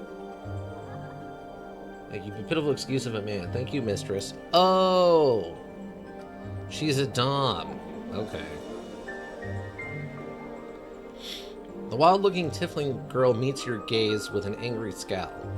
Her tattooed body is practically naked, covered by only a narrow leather thong, a black cloth brazier, and an armored shoulder pads that appear to serve more as a decoration than an actual protection. Her spiked hair, as well as the thin fur that covers her goat-like legs, is brassy white? I don't know what that means. Brassy white, and numerous silver rings dangle from her ears, nostrils, lips, and brow. She wears a leather collar around her throat with the inscription Kimoxie Addertongue. Okay, this is going to be a problem. What is your tale, not elk? Oh, God. Moxie bares her teeth at you. And just what are you looking at, you banged-up sod? Mort, my friend thought you were attractive, but ooh, was he even ever horribly mistaken? She sneers at Mort, then looks below him, where a body would normally be. Sharp tongue for a stemless debtor. Let them keep at it for a minute. Like I'd let mine anywhere near if I had one. What, did you hear the word brothel and think you could make some jink here? You flea-bitten gutter lady? Ha, can't believe they even let you in the door, but with all those ticks hopping off of your shaggy legs. Wow. When I was a wee lass, I had this see-through Winnie the Pooh drum with a lid, as it was meant to store other instruments. I emptied it, filled it with soil, and ants, forming my own ant colony with its own queen, then lived off of the sherbet. They lived off of sherbet. I got rid of them when I tried giving them a pet worm, and they ate it. I would not house murderers. Wow, that's an interesting story. That is a heck of an experience. I swear, not an elk.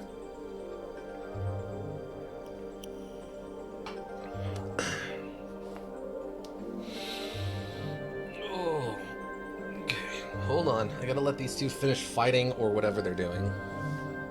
Let them keep at it. Pet worm and they ate it. Tix, the only annoying insect around here is you. She suddenly turns to you. Hey, you here to talk to me or what? Or what? What else can I do with you? What did you have in mind, you sodding jawbox? Go ahead, give me a reason to say no to you. What do you usually do for patrons? I'm a practitioner of abuse. What's that mean? I'll show you. Her hand lashes out to slap your face, but you manage to barely dodge the blow. Kimoxie pouts visibly, then scowls. Oh well. Say, can you teach Mort here to be more abusive? I would have thought something half-animal would have faster reflexes. This is a weird conversation we're having with this. I would have thought... I don't want to be mean to her, I don't think. Say, can you teach Morton here to be more abusive? She raises her eyebrow. Now, that's an unusual request. I don't know, it seems pretty foul-mouthed already. He, that's a he's pretty foul-mouthed. Moxie bladder tongue, you scuffy goat, gammed harlot. What a description. You wish you had legs like mine, you pitiful wretch of a bone box. I can walk, run, dance. What do? Bob around wishing you had a pair of goats or otherwise? To them lay into one another, exchanging barbed, blistering insults and clashing with razor-edged tongues. That can mean a couple of things. Wait for it to end. At last, the two stop their bickering and eerie silence settles over them as they eye one another hatefully. Finally, the tiefling makes a grudging admission to Mort. You're not bad, really. Not bad at all. Better than you, perhaps? Mort waggles his eyebrows at her. Zing narrows his eyes at Mort. Don't push it, Skull. New taunts, alright. I won't, tiefling. I will admit I might have learned a thing or two, though. Good thinking, Chief. Sure thing, Mort. Then it turns to you. So was that all you wanted? I'm not spending any more time near you than I have to. A few questions. He rolls her eyes. And what makes you think I care? Why don't you lick my backside?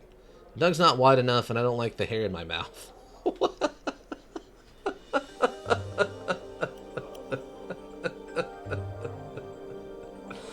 That is a heck of a thing.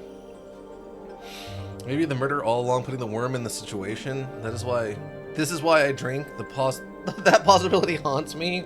Wow. My tongue's not wide enough and I don't like the hair in my mouth. Well, you seem to like the taste of awful in your mouth, you dung-breathed cretin. Only because it's like kissing you mangy stink pot. Wow. Kiss me, she makes a retching sound. I'd rather kiss a bloody mass of phlegm than lay my lips on you. No thanks. Don't thank me. Thank the powers someone actually wants to kiss you. As he looks at you, a loss for something to say. For an instant, a smile threatens to crack the grimace mask of her face. Then she becomes more of a basilisk than ever. Alright, what do you want of me? Questions answered. Fine, whatever. Ask. Who are you? What are you doing here? What can you tell me about the silent lady? Okay. Who are you exactly? My name? Uninterested. I guess I can guess yours, though. Scar Bunch, get out of here before I put a fire under your butt. I have another question. What can you tell me about the Ravel Puzzle Wall? Updated my journal. Do you have a tale for us, Saltier? Only if you feel like it. I'm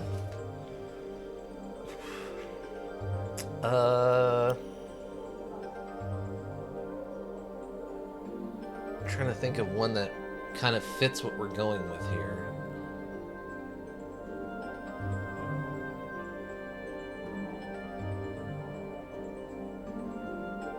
I don't know. You can think of one? What are we going with here? Well, like a weird life lesson or odd experience kind of thing like that.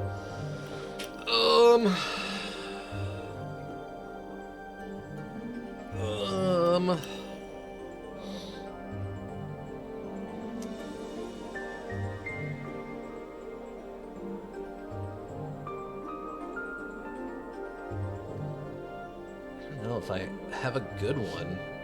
Most of it's just normal, like, little, you know, weird little kid stuff. I can't, nothing's, like, popping into my head.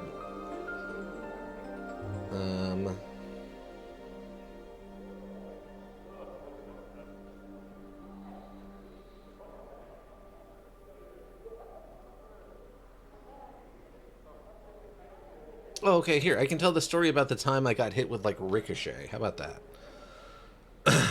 You can tell us when you first learned that your family are reptilian. Well, that's not true.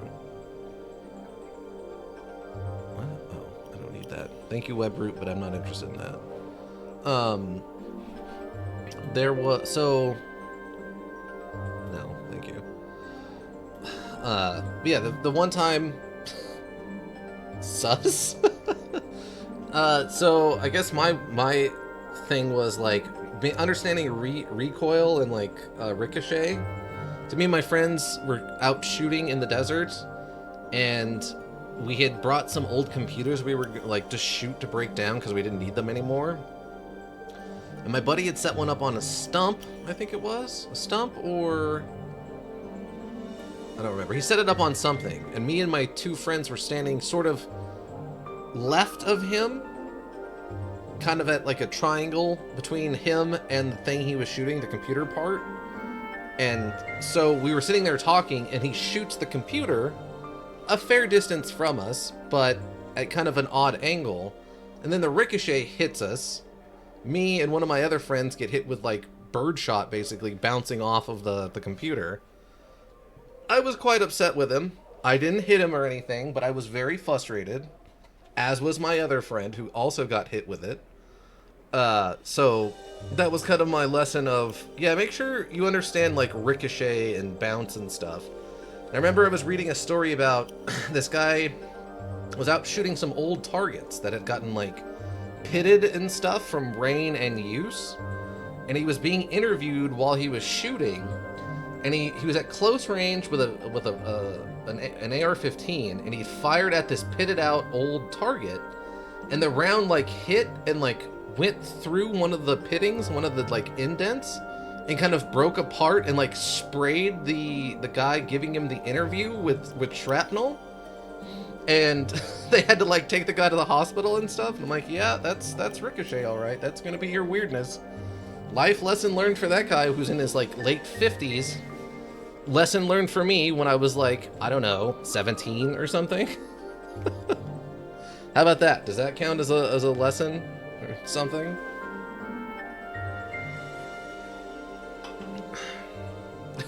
Seltzer picked the most American of tales to tell. Yeah, kinda. For all you non-Americans who might not have a lot of experience with firearms, make sure you're also aware of ricochet. Where the round's going to go and what impact on the target it's actually going to do. Please. Alright.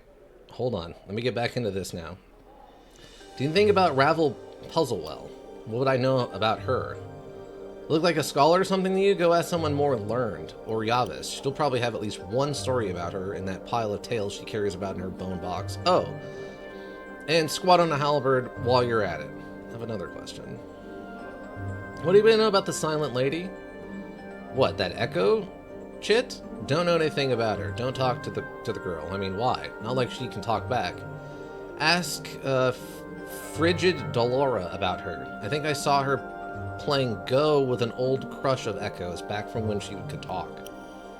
Another question. Doing here. Right, actually for well. What a interesting interaction that all was. I feel like there was an American flag involved somewhere in that tale. Well, if I remember correctly, the guy who ended up hitting the interviewer with the shrapnel, I think he was kind of like a little bit more of a conservative guy, so there's probably some American flags around his like shooting area. Bloodywell knew it. Yeah. Fair. I mean, that's about the only thing I could think of that directly ties into American flags. There's an alarmingly voluptuous woman. Alarmingly voluptuous woman. What does that possibly mean? Is she so voluptuous that, like, you're concerned for her safety? Has a thick mane of wavy, raven-colored hair, bluish skin, and shimmering crimson eyes, like rubies which have fires lit behind them. Though she is not beautiful in the typical sense of the word, her features are exotic and not altogether unattractive. Her back is breaking? Top heavy, she might fall over? Yeah, I guess so. I mean, it's kind of hard to tell from here. She looks like she's kind of wearing like a I Dream of Jeannie outfit with like floofy pants and then just like a bikini top. Greetings. T12, do you have any tales you'd like to share? Yeah, T12, do you got any kind of fun stories that are a learning lesson, kind of? The woman's voice is deep and sinuous, and my greetings to you, sir. Her burning eyes roam you over. Kinsey Saris. Kasai Saris. You tell me, what might I do for you? Well, you know, if I think of something, fair enough. Voice is deep and sensuous. Anything, Mort cries. Do anything you want to me. Kinsey laughs heartily, revealing canines long enough to be considered fangs. She shakes her head and smiles at Mort. Truly, though, please, what can I do for you? I mean, I would like to see what the thought process behind this character was. Or maybe we'll find out what she's supposed to be. Is she a drow, maybe? With blue skin? No, because drows usually have, like, black skin, right? I don't know. I don't remember now. What do you usually do for your patrons? Talk, of course. Usually about dreams, often those erotic in nature, but not always. Kenshi winks at you, smiling. So, would you like to tell me yours? Don't be shy. I've heard everything you know. Nothing will shock or surprise me, and I so love to hear people's dreams. We can trade if you like, too, but you must go first. Wow. Okay. I don't have dreams, actually. Arches her eyebrows in surprise. Truly, how sad. Even fiends and devas dream, you know. Are you certain you don't? Quite certain. No dreams at all. Too peculiar. I'm at a loss as to what to say. And I have some questions. Sorry, blinks her crimson eyes at you, waiting your question. What are you? And she shakes her head. What? Can't you tell? She draws herself up, thrusting her ample bosom toward you. A woman! She raises an eyebrow. I can see my answer doesn't please you. I'm plain touched, actually, like your friend here. Sorry, indicates Anna. That's all you need to know. I have another question. Okay. What can you tell me about Ravel Puzzlewell? No, nothing. You sure? You seem suddenly upset. She narrows her red eyes at you. Of course I'm sure. Don't ask me of her again. Okay, very well. Moving on. Do you know anything about the Silent Lady? Yes, that's Echo. She's very sweet, but so quiet. I understand that she said something once, which caused some great tragedy, and because of that, she'll never speak again. Lazari shrugs. Kasai shrugs, smiling. Interesting enough story, but I don't know if it's true. Try asking Delora. I've seen her talking to an ex-lover of Echo back from the time before she was speaking. Okay. Is it you? Anything about... Okay, never mind, actually. Farewell. Done. Nobody tells you like to share. You know, first time you drove? Well, I mean, that kind of depends. Are you talking about, like, the very first time I drove when I was, like, 6 or something and Grandpa let me drive the truck? Or are you talking about when we were driving to Oklahoma? Those are very different stories, depending on what you're talking about. If you're I'm assuming you're talking about when we went to Oklahoma. Zamus 87, of course. Because the Oklahoma story is actually a story. The other thing is just I literally, like, stood on the driver's seat and he pushed the pedals while I turned the wheel.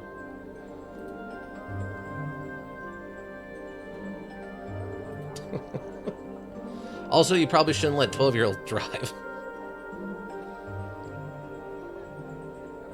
Okay, who do we got next? Marissa? Okay, that's a name I can at least marginally understand. I have not heard both. Well, I mean, the first time I drove, because Grandpa would let me do that every once in a while. He'd just let me, like, drive the truck a little bit here or there, and I would just, you know, turn the steering wheel or whatever. That's not that big of a deal.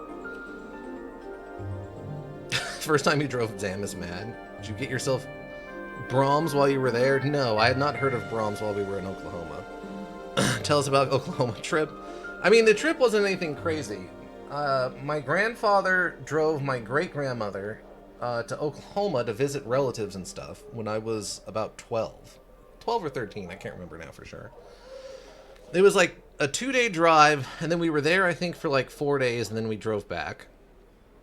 It was a fun trip overall, and it was a bunch of family I'd never met, and I've never really heard of again since then, but while we were driving there, my grandfather decided to let me drive since we were going through a lot of like really secluded back road areas.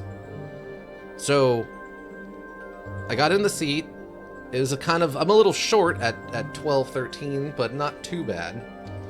I start driving. We're pulling up to a stop sign at a T intersection. And I start slowing down, and he starts yelling at me like, harder, push the brake harder, push the brake harder. So I'm pushing the brake a little bit harder, and I'm slowing down. He's like, just hit the brake, just hit the brake. And my great-grandmother was in the car. She braces because she knows what's about to happen.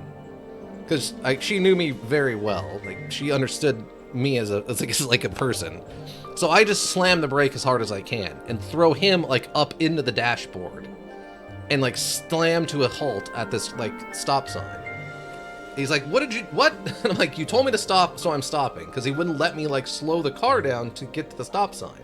So I just slammed on the brake and threw him in the what do you call it? My brain just completely lost the word. Threw him forward up into the windshield, basically. Well, when we were doing that and talking about me slamming the car, there's a Jeep that was following behind us.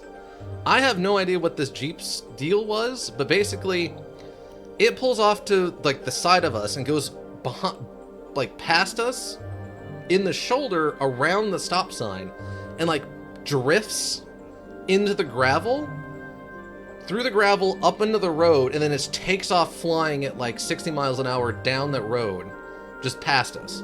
We have no idea if it was freaked out because we were acting weird, if it was just in a hurry, or what, but so just me slamming on the brake, throwing my grandfather up into the window, up into the dashboard, that's the word I was looking for, up into the dashboard, and then this Jeep goes sliding, power sliding past us up onto the road and takes off like a bullet. It was just a very weird situation overall, I would say. Okay, back to this. In the figure behind the patron, you can barely make out a shapely female form in the darkness. She turns to you, but you see nothing of her face. Greetings. The figure answers in a voice that is slow and deadly, like a steel dagger drawn across stone. Yes? Come to speak with Marissa, have you? Quite rude of you to enter a darkened room, storming behind my patron so rude and foolhardy. You can hear a faint whispering sound like a slight breeze, or the hissing of serpents. Oh, is she not a Medusa, a Gorgon? More whispers quietly. Whoa, creepy. My apologies, my lady, I wasn't sure if someone was here. The woman gives a slight humph, but it would seem there is someone in the room, wouldn't it? Shall you be on your way then?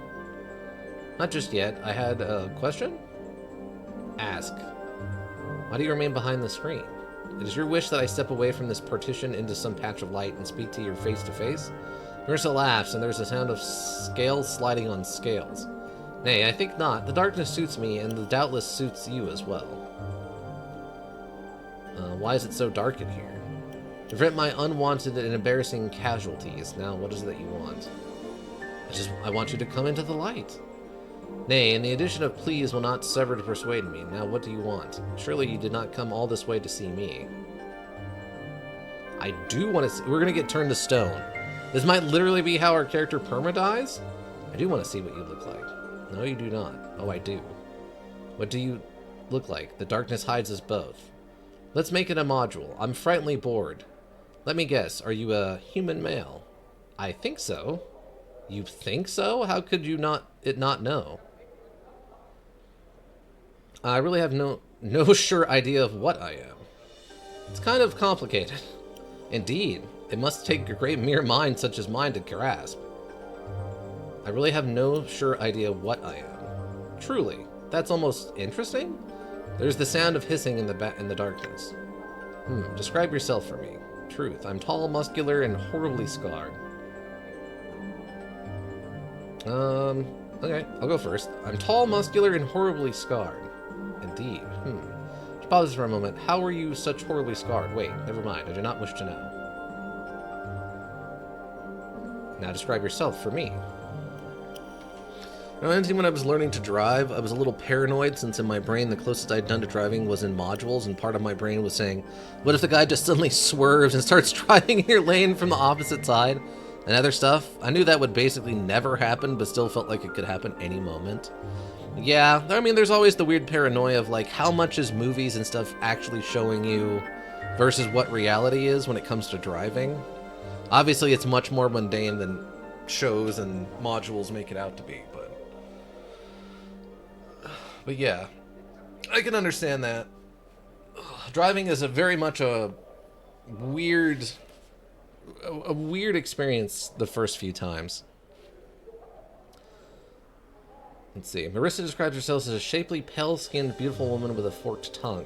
Her hair made of writhing asps and glowing eyes, which you assume she must be keeping shut. You sound very exotic looking. Updated my journal.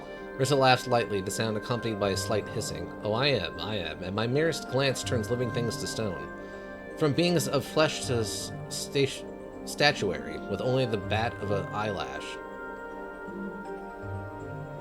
Living things. Living things to stone. Could you turn, say, a limb into a statue? I suppose I could, had you a limb, and were I inclined to do so. I might be so inclined. Had my crimson veil, but I do not know where it has gone. Have you seen it, perhaps?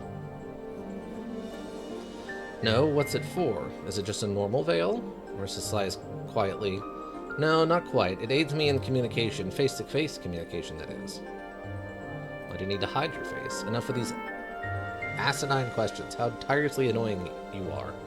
What do you want? Some questions? This place.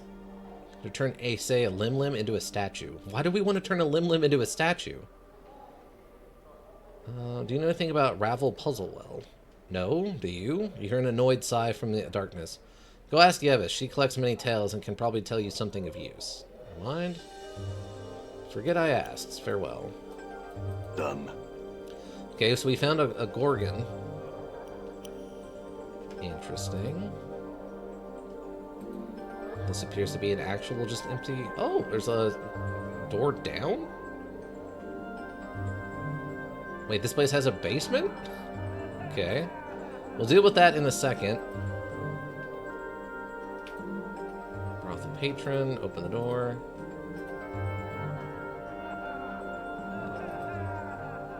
This room appears to be empty. Oh, are those Modrons? It is a Modron. What? Weird.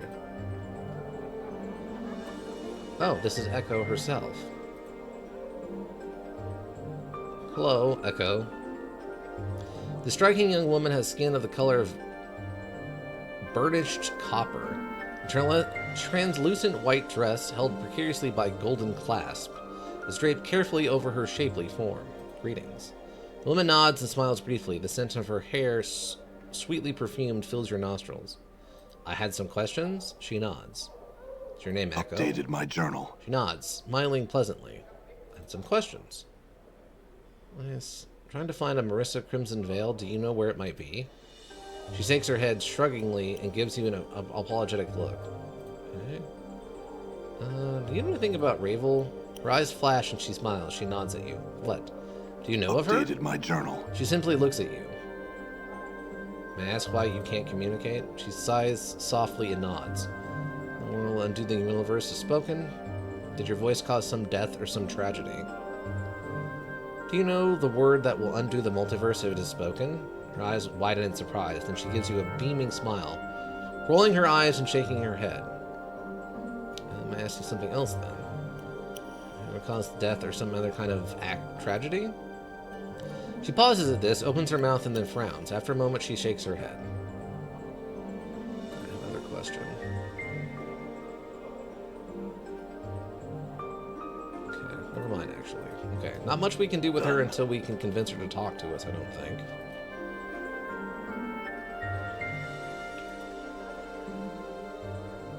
Looks like another empty room. There's a brothel patron and Vivian. Vivian is the other one. Okay. Some of these empty rooms might be theirs while they're out here in the main area.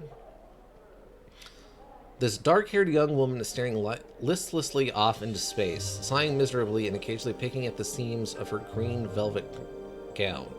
It's difficult to discern whether she's depressed or simply bored. Also, her character has gray hair, but in here it says dark-haired. Figure out your art! Greetings. She gives you only the briefest of glances before staring off into the distance once more. Greetings, yes. I am named Juliet. How may I... Oh, never mind. Leave me be, please. She gives an exasperated sigh. What's wrong? Oh, nothing at all. Only that I spend my days gazing into the face of mediocrity, seeing if anything can erase its dreadful, tedious passage. Is your life so tedious? Alas, it is, she sighs, closing her eyes and massaging her temples. Dreadfully boring. I'm certain I could add some excitement to your life.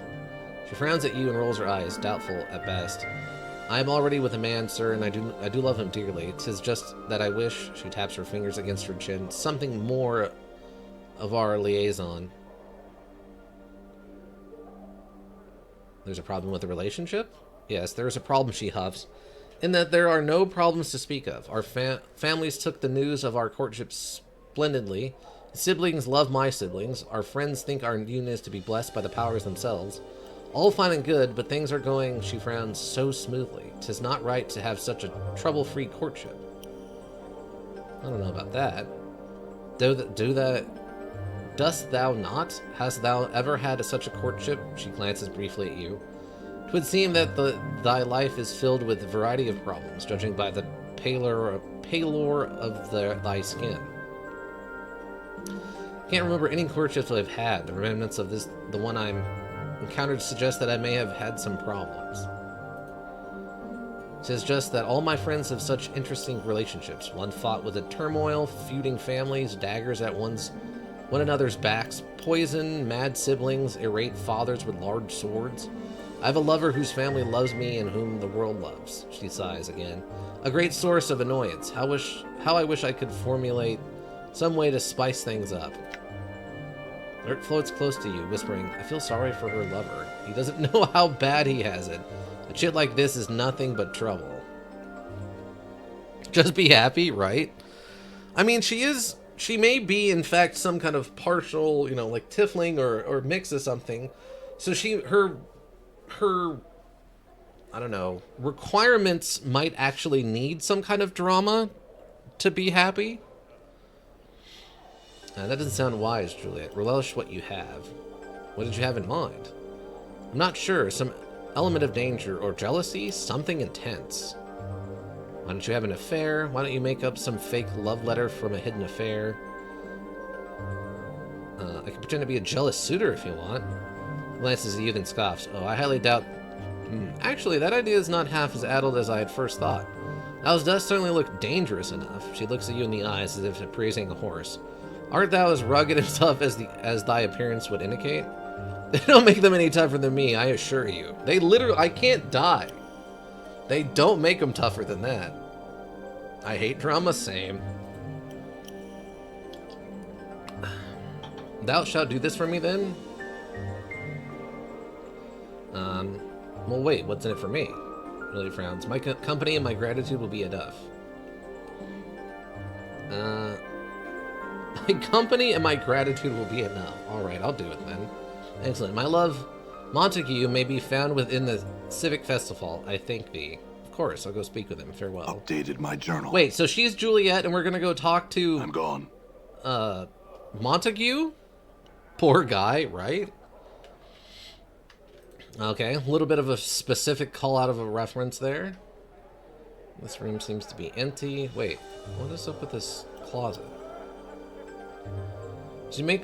As you search the armoire, it handles suddenly yank out of your grasp as the drawers slam themselves shut. A disdainful humph issues from the cabinet. Hello? Hello indeed. The armoire gives another humph. So what do we hear? A rogue after some lady's frilly undergarments? Hmm? You talk? Do I? Why, yes, I do. Who are you? I'm Lewis. And who are you? Thoughtless, uncouth fellow rummaging around in other people's things. Never mind that. What are you doing here? Well, sir, you must know I am being an armoire. But why are you being an armoire in this brothel? I happen to become an armoire because I want to be an armoire. Thank you very much. It's not to watch the ladies undressing, nor to have them place their soft, sweet-smelling undergarments in my drawers where they can rub against my skin. Such accusations are insult to a practitioner of the magical arts. I'm merely soaking in the experience of what it means to be an armoire. The sights, the smells, the sensations. So all the women know about this then? Yes, they do. And they wholeheartedly approve of, well, not with the entire hearts exactly. And while they have not spoken of their approval in my presence, since they are not exactly aware that I am an armoire, I would not want them to know that I am anything but, and so have not been able to inquire about the matter. I need something for me to keep quiet about this one. What? I guess this is one of the sensates has turned themselves into an armoire to spy on the ladies at this mine brothel? I'll need something from you to keep quiet about this one. Very well, Posh. Open the third drawer, you scallywag. As you reach your hand into the drawer, it slams shut on your fingers with great force. Searing pain rushes through your hand as you withdraw your battered fingers. Haha! Cretin, idiot, open the drawer, I said, and you reach in. He slams his drawers against it for emphasis, then begins shaking with laughter. When to tell them right now. First, I would tell you this one thing. I've been popping in and out of the brothel for a good long time. I'm quite knowledgeable regarding both its occupants and their activities. I assure you that talking about me is utterly worthless. Not only will you lose me as a potential source of information, but I'll simply disappear before someone comes to investigate your claims, leaving you looking the fool. Maybe I'll chop you for kindling. You will do nothing of the sort. Why, even the most common of men knows that one cannot commit an act of violence within the brothel. To simply be cast out. Even if that were not the case, I assure you my command of the art is quite impressive. I have a question then. Yes? So why are you being an armoire in the brothel? Can you return to normal at will? The armoire seems to think about this for a moment. I have no need to share such secrets with the likes of you. Besides, there is no cause to change back at the present moment, as I have not yet experienced the full sensations of being an armoire. It's a complex thing to hold and sort soft, frilly clothes. It's my smelling of wondrous women smells. A drawer slides open and closed, the sound mimicking a pleasant sigh. I have another question. Yes? I'm trying to find Rosa's veil. Do you know where it may be? I heard she used to walk about in a crimson veil, but that she had recently taken to her room and darkened it. I did not know what had occurred, so the veil of hers is missing then. Yes, I have another question. Do you know anything about Ravel Puzzlewell? Few folk who've dwelled in Sigil for any length of time don't. I must wonder though, what is it about you? What is about her you wish to know? I need to find her. You're mad, you know. Quite mad. Utterly barmy. I believe in the common term for it. Ravel was banished from Sigil long ago, and if she's not dead, you'll wish you were, should you somehow succeed in finding her. She devoured all those who sought her out before, it is said. It will likely do the same disservice. Do you the same disservice. I leave well enough alone. I have another question. What can you tell me about Echo? Yes, Echo. She can't have always been mute, you know. Otherwise, I'm most certain she would have learned some other means of communicating in the meantime. It must have recent occurrence. Okay. So why are you being an armoire? Insult to practice intermittent. Okay, so it's just the same thing. That's all for a while then. I'm gone.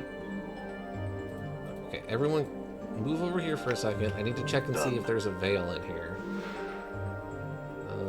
Finian's book. Some copper. All right. I'll keep an eye out for Fimian's book or whatever if we need that.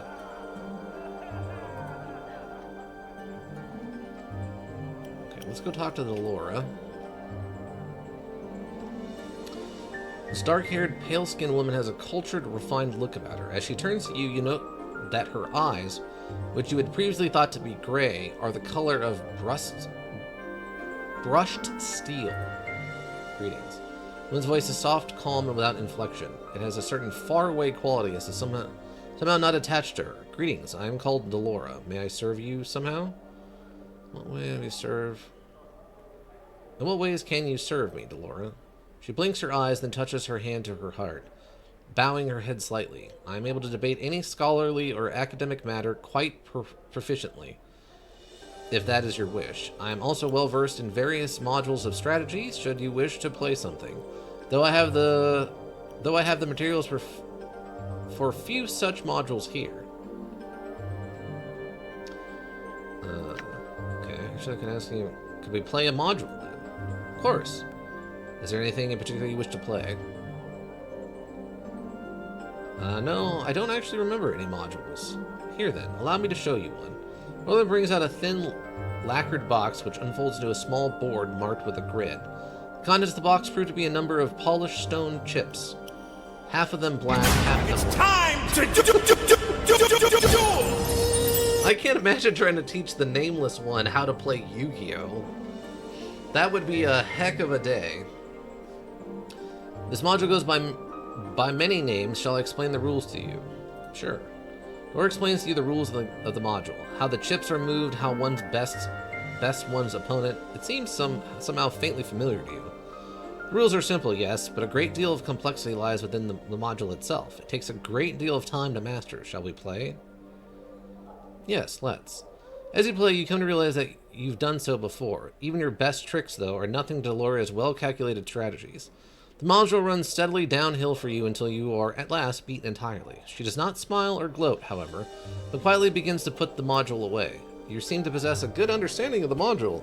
In time, you become quite good.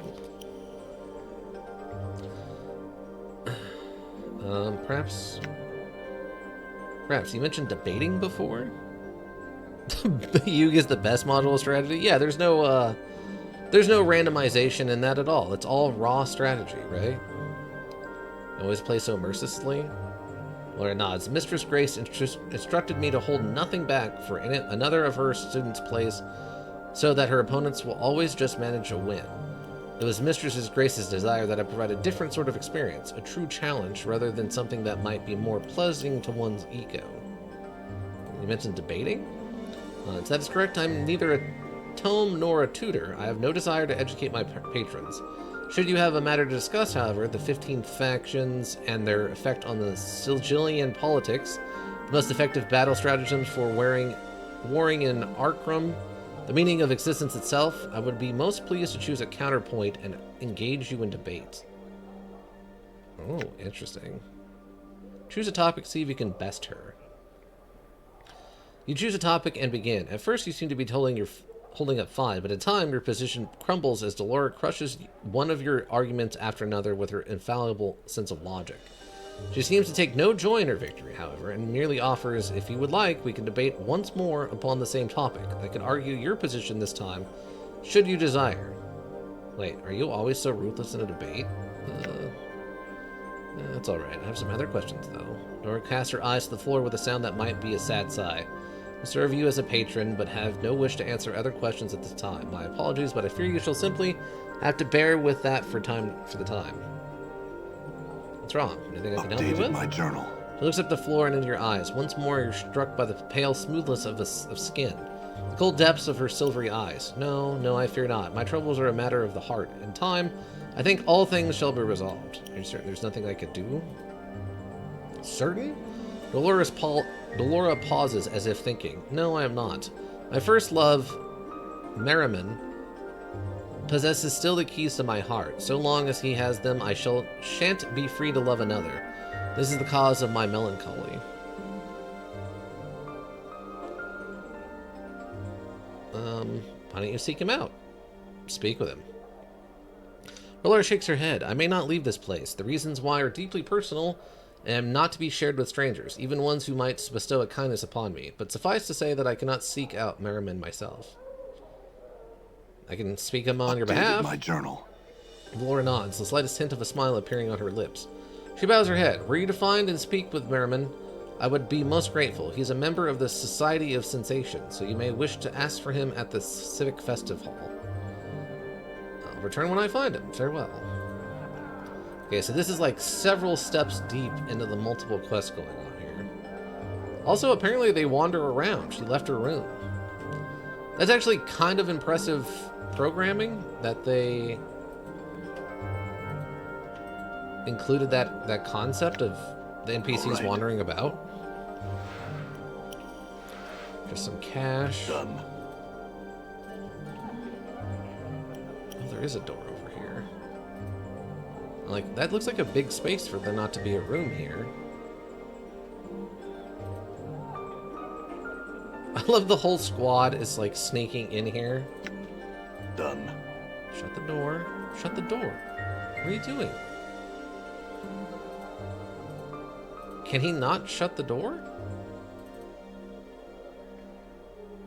Bro, what is the problem? Okay, apparently he can't shut the door. A handkerchief. Not what we're looking for. I'm not looking to blindly rob these people. I'm looking... Container is locked. I must rest. Wait, he's fatigued? That's a thing we have to worry about? We need to set up camp now. She's Right. also fatigued. It's just money. Okay. All right. I didn't know fatigue was a thing we need to be concerned with. Okay. I'll keep that in mind.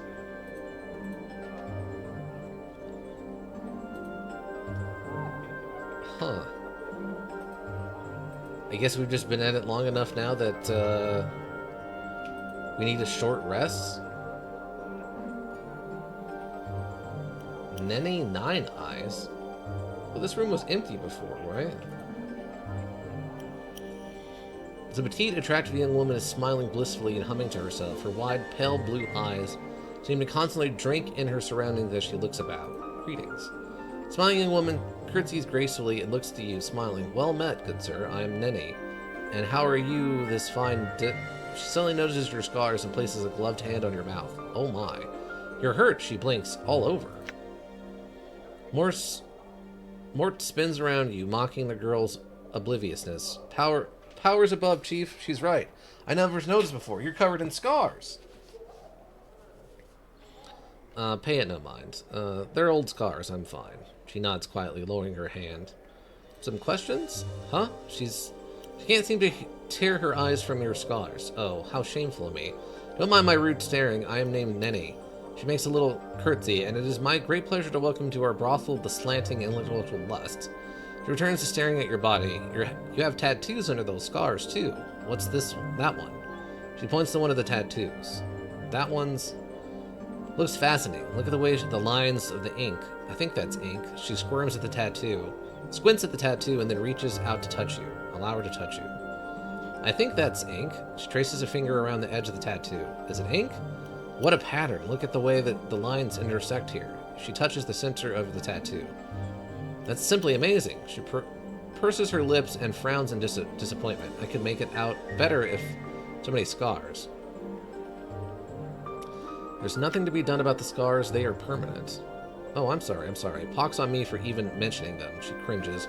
But I have to know. Are you absolutely sure you're all right? I'm looking at you, and I can't help but believe that you're not in some pain. I have amnesia, but that's all. Amnesia? And he blinks, then brightens. Loss of memory? You are so lucky, she chimes perkily. Everything must be so new to you. True to that, but this is unwelcome. That's an angle I hadn't considered. Then he claps her hands delightfully. I'm so pleased I could open your mind to the idea. I've heard that what being a sensate is all about, bringing new experiences to others. Some questions. Tell me about this place. What can you tell me about the silent lady? I don't know where it's at. My friends, what? Oh, I just can't. I can't say anything bad about anyone. I'm no good at that.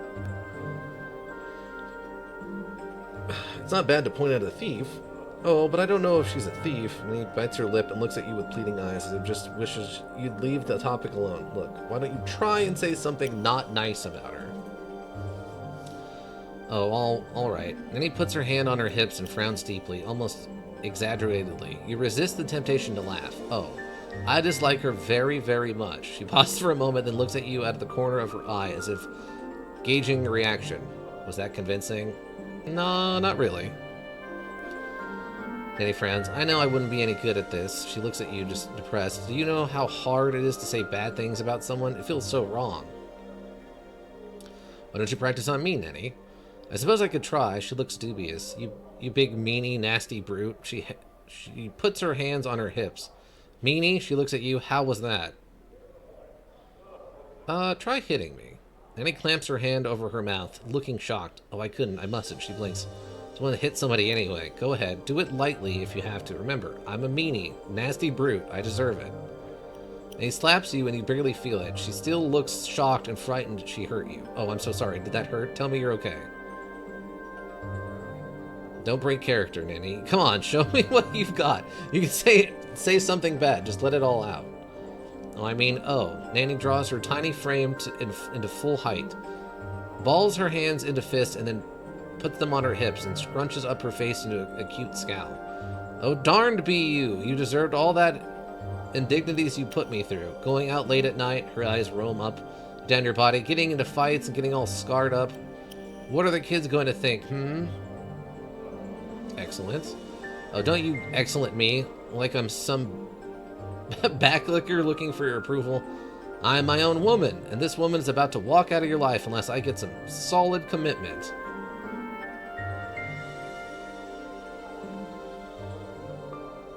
Alright, that's enough out of you, Nettie. And he punches you. You barely feel it. Take this! She punches you again. And this! She punches you again. Promptly turning into a little fist-flailing whirlwind. Okay. Time to let go of the anger. Nanny sighs tiredly. That was easier than I thought. No kidding. This is some weird roleplay. This is just,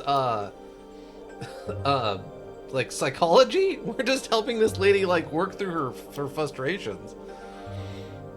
This lady just needed someone to help her get rid of her anger. This is therapy. That's what I'm thinking of. Therapy. I'm sure I'll do better next time. I'm so excited to have learned something new. Thank you. Sure, I have a question now. So about the veil. Updated my journal. I'll bet I do. I saw that nasty Gamoxy Addertongue sneaking out of Marissa's room one night. They're both meanies, you know, but Gamoxy's really awful. Anyway, I talked to her first. Is that another question? You know anything about Echo? Oh, Echo, yes. She's a mysterious one, isn't she? Do you know that she never speaks, truly? And then leans in and lowers her voice. I think she was emotionally wounded so badly that she may never speak again. I bet Delora knows, because she sometimes talks to the last lover Echo had when she still spoke. Another question. Anything about Ravel Puzzlewell? No, sorry. That's a great name, though, huh? I'll bet she's a really interesting person. Hey, you should ask Yavis about her. Yavis collects all kinds of stories. That's all I wish to know. Farewell, Nanny. So we got like 5,000 XP for helping that lady get rid of all of her anger. Love it. Absolutely love it. Well, that's just a brothel patron. Nothing special going on in there. Alright, we gotta go back to the dominatrix chick and talk to her about stuff again. Of course. Hello, Addertongue. How's it going? We have returned. How's it going? Oh, it's you again. Just can't get enough of me, huh? I had some questions. So she'll know I'd fine, whatever, ask. I was told you were seen sneaking away with Marissa's chambers recently. Is that connected with her missing veil somehow?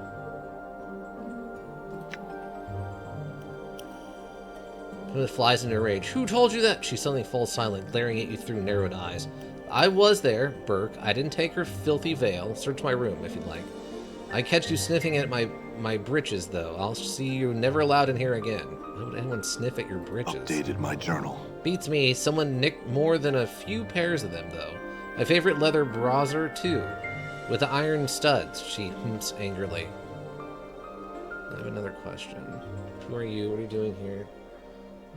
Okay. Never mind. Actually, farewell. I'm gone. So someone stole her outfit. Okay, let me go talk to this cabinet again. It's a weird thing to think out loud, but cabinet, I need to talk to you. Some questions. More. Well, can you tell me about this?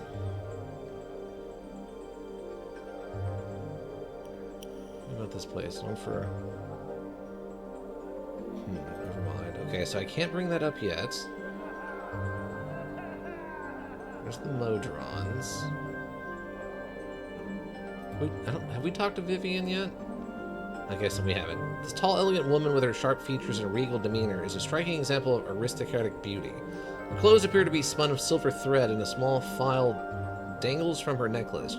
She has a perfume with an exotic, erotic scent that seems to draw you towards her. Greetings. Looks you over, arching an eyebrow with what you sense to be disdain. Greetings, my name is Vivian. I presume I'm being summoned? No, I just have some questions. She nods impartially. Go on, then.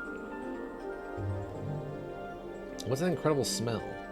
She smiles at you. I thank you for your compliment, but I assure you this particular aroma is bland and paltry odor in comparison to my personal scent. Your personal scent? Yes, I'm a particular scent that seems to have gone wandering. 'Tis somewhat difficult to keep in one place. I hope that someone did not take it by accident, though you never know with the ladies around here, she frowns. So, by any chance, have you smelled it somewhere? How could a scent go wandering? Vivian shakes her head. I had meant to infer that it had been taken. The ladies here are a bit jealous at times, and have been known to take my various perfumes for themselves. This time, though, someone has absconded with my own personal scent. I worked on that scent, perfected it, and now, poof, 'tis gone. I need not bear such annoyances. Vivian stomps her feet. I want that scent back, and I want it now. How would you know if you found it? You know it by smell, I assure you. 'Twas quite striking, especially to men. Okay, can I ask you? It seems dubious. Are you certain? I do not wish to impose. Oh, I can help you. No opposition. I am pleased to help such a lovely woman as yourself. Oh, no opposition. I expect a reward. Updated my journal. Okay. Anna mumbles something angrily. You catch the words piking and idjit stick? Vivian smiles and nods to you. You are too kind. Very well. If you run across it, please let me know. I'm somewhat anxious to get it back. A one-of-a-kind scent, really. Okay. Can you tell me about this place? Crimson. Do you know anything about a Crimson Veil? Were I to know its location, I'd set it alight and cast it remains into the deepest of pits. May that wretched thing never find her precious veil and be confined to that chamber for the rest of her days. Vivian harumphs. Wow. Okay, can you tell me about Echo? I mean, Echo, she's a deer. She's a deer. Quiet. Vivian frowns. That may be part of the charm. There's all manner of speculation as to why she's silent, but I think that's what her heart is most horribly broken. Dorlora would know best. She has been known to speak to a man Echo once loved before she lost her voice. Another question. Okay, never mind. Farewell. Okay, so there's a series of missing things.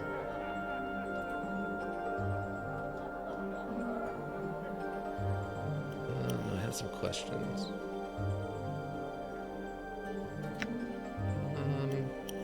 Do you know where it might be? I'm trying to find out this veil.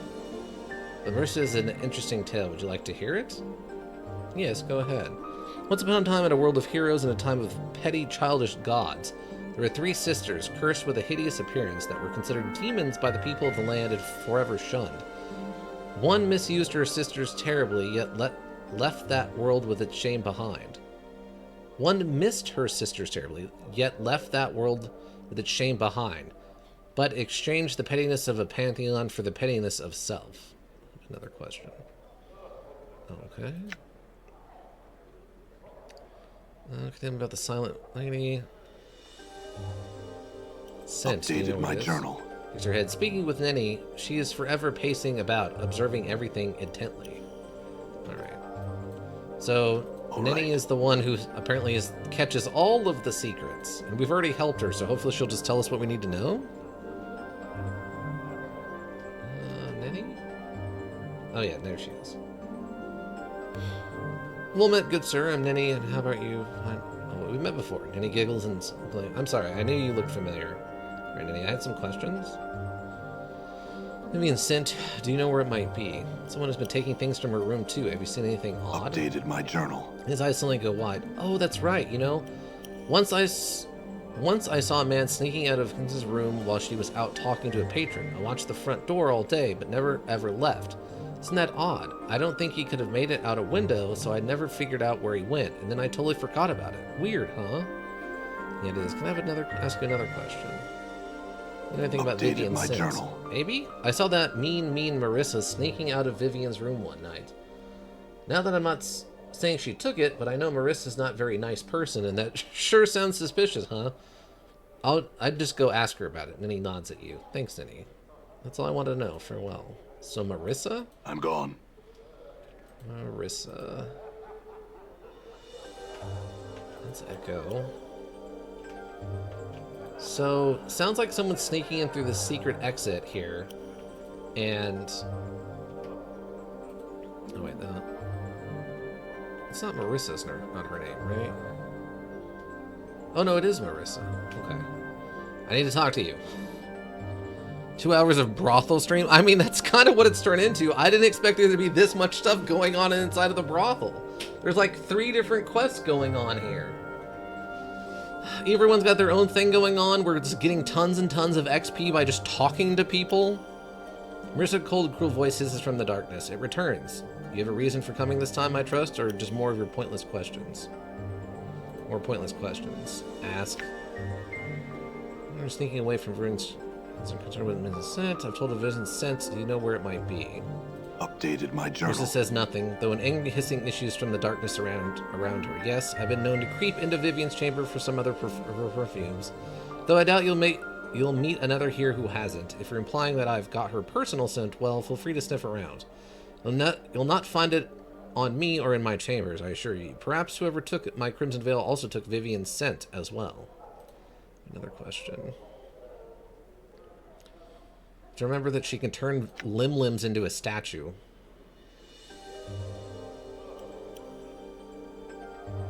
Okay, Vivian's scent.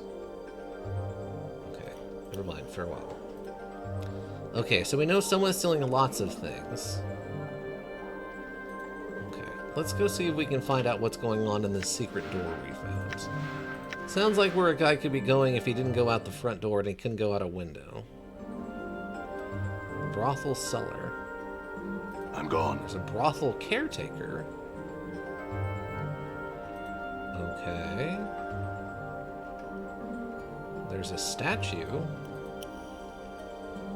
Giant naked statue of a lady. That is a lot of what kind of look like D20s? Oh, don't tell me there's also some kind of crazy puzzle down here. Okay, what's your deal, bud? You've been stealing stuff, haven't you? Man, slightly puzzled, nods at you, approach. Greetings, sir. Might I ask you how you came to be here? I just came down those stairs through the strange door I found. I best work on concealing it a bit better, then. He shrugs and smiles at you. I'm the brothel's caretaker. By the way, you're not supposed to be down here, really, but it's alright if you look around for a bit. I had some questions? He smiles nervously. Really shouldn't even allow you down here, let alone be chatting with you, please. No questions. Tell me what this place is, at least. It's where the lady's sensory stones are kept. They use them as diaries of a sort. You won't be able to use them, if that's what you're thinking. Each of them is attuned to one particular student of the brothel, so that only she may access that stone. That's all I wish to know. Updated my journal. That's a great journal. Can you tell me anything about what's going on? I mean, I guess she's technically a prostitute in the thing. Well, she didn't know how to find it, but perhaps I'll ask around for a bit and see if it turns up someplace. Okay, so... She says she'll know it when I smell it. Now, like the Civic Festival Hall, we can go do that one. Keys to her heart. She should ask for him in the Civic Hall. Okay. I'm gone. Okay. What is... It's a clear stone held of a mesh engraved silver bands. Pulses with a brilliant inner light, inscribed into the base in the word Yavis. Okay, so I can't access any of these, supposedly. Interesting.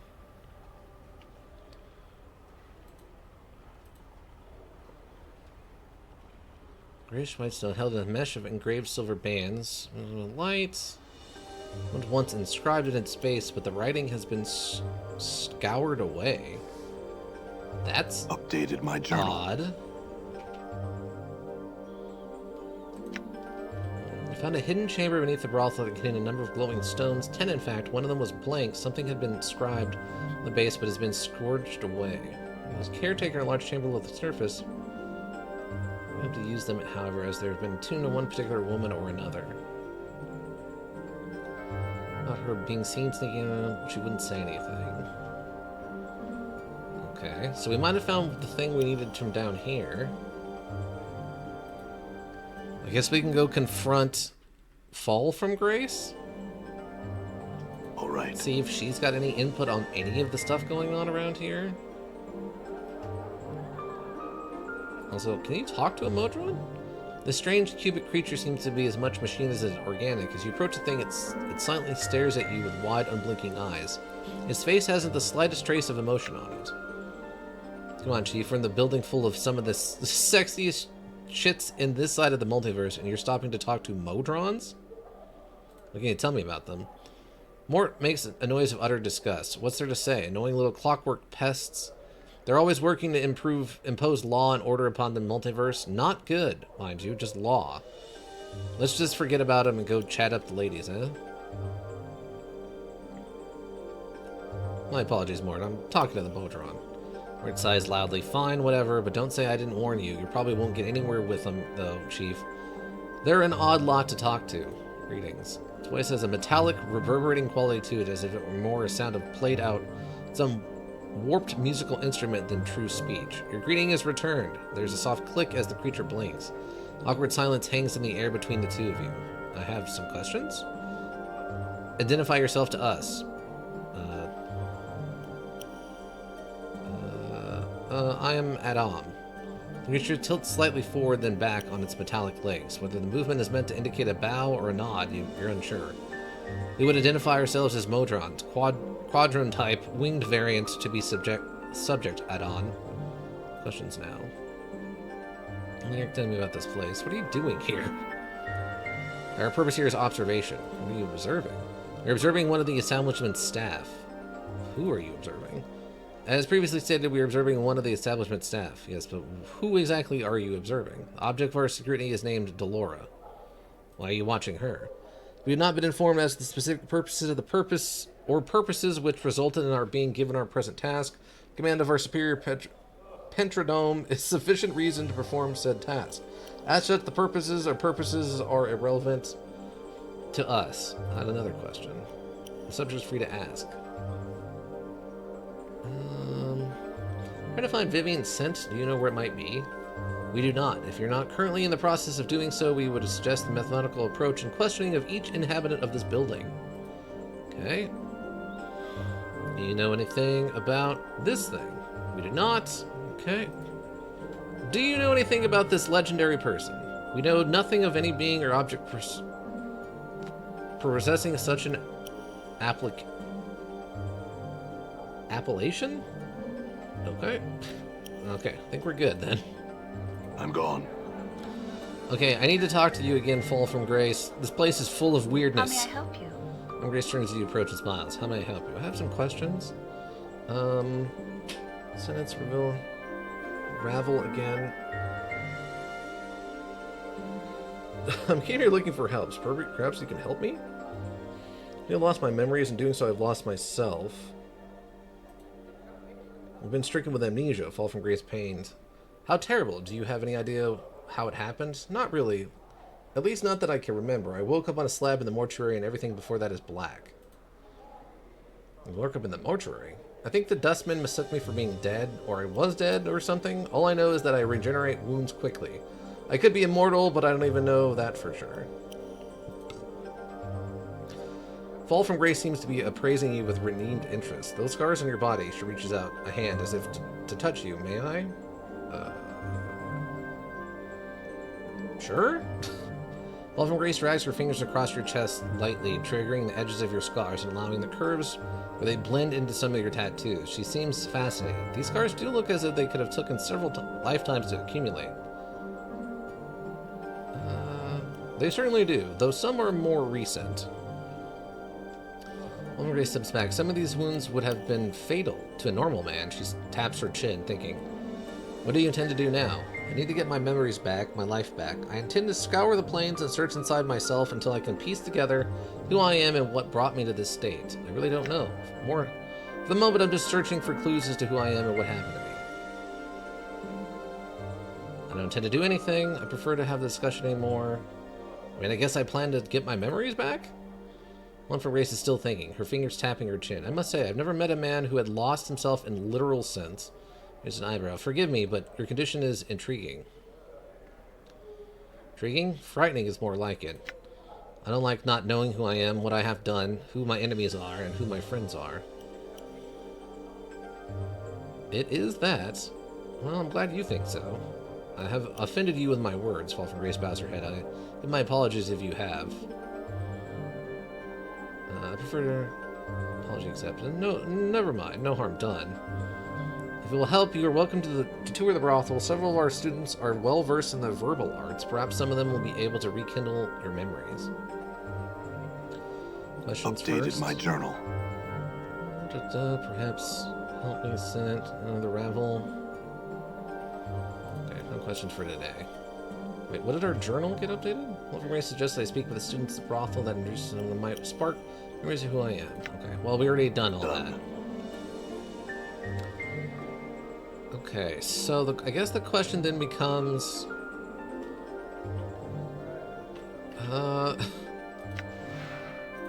who is this man who snuck in here?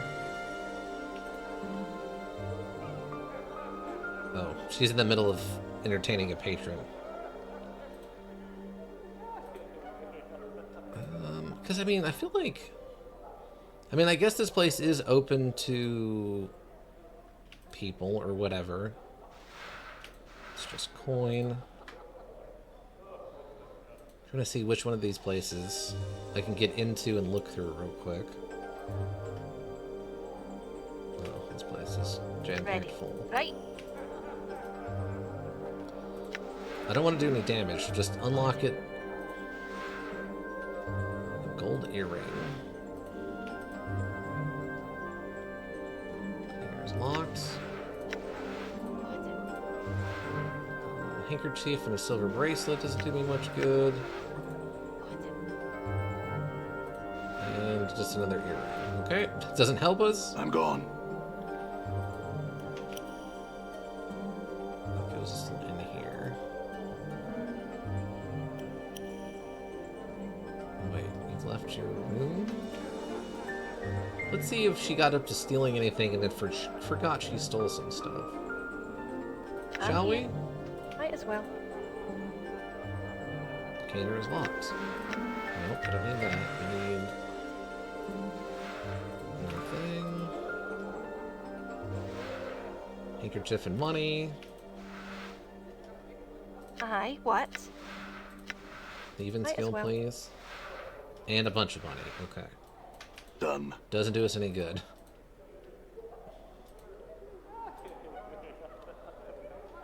Nope, Juliet's still in here. Okay, it's fine. Wait. Why is she in this room? Wait, what if I talk to...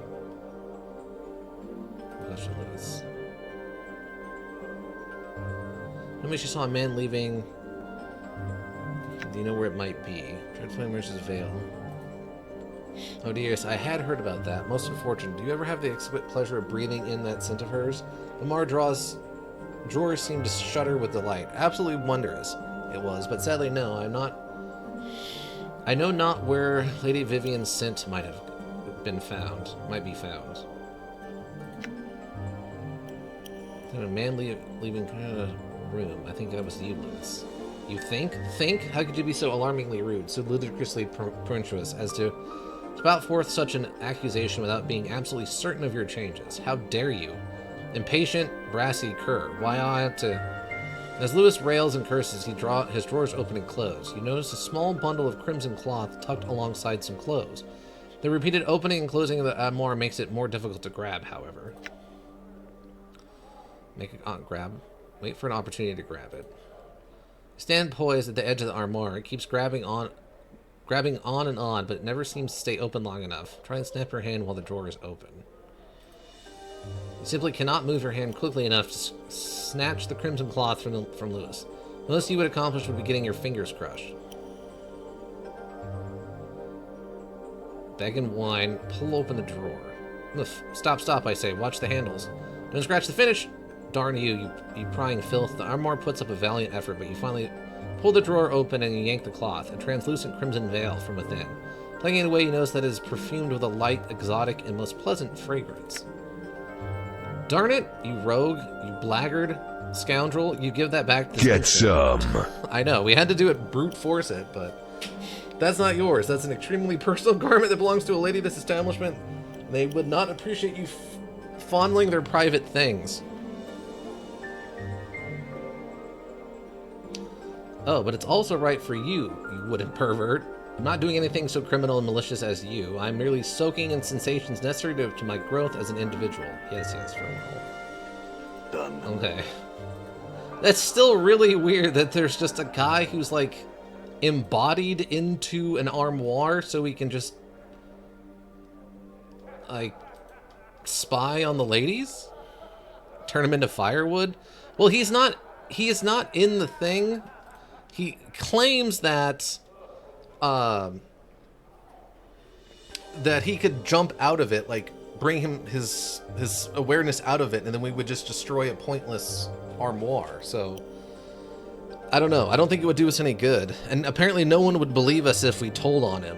Which, sure. Even though we have 4 witnesses here, us and 3 other people. I brought your crimson veil. 25,000 points. Wow. Would you please hand it over? Of course, here you are. Throw a net on it first, of course. I need something in return first. Of course, how perfectly mercenary of you here. You have a golden bracelet there. Take it, it's yours. More of you than my veil is, I assure you. Actually, never mind. Here, just take the veil. Updated my journal. The net will have to be burned too, but it'll be worth the sacrifice. Sure, I gotcha. Hold the crimson veil before you and feel her take it from your hands. Ah, yes, much better. 2 shining points of red light appear for you as she opens her eyes. So that's what you look like. Perhaps I would have been better off with my eyes shut. A few questions. Green. Tell me about this. Where it is. Do you know where it might be? No, I have not a clue. I have another question.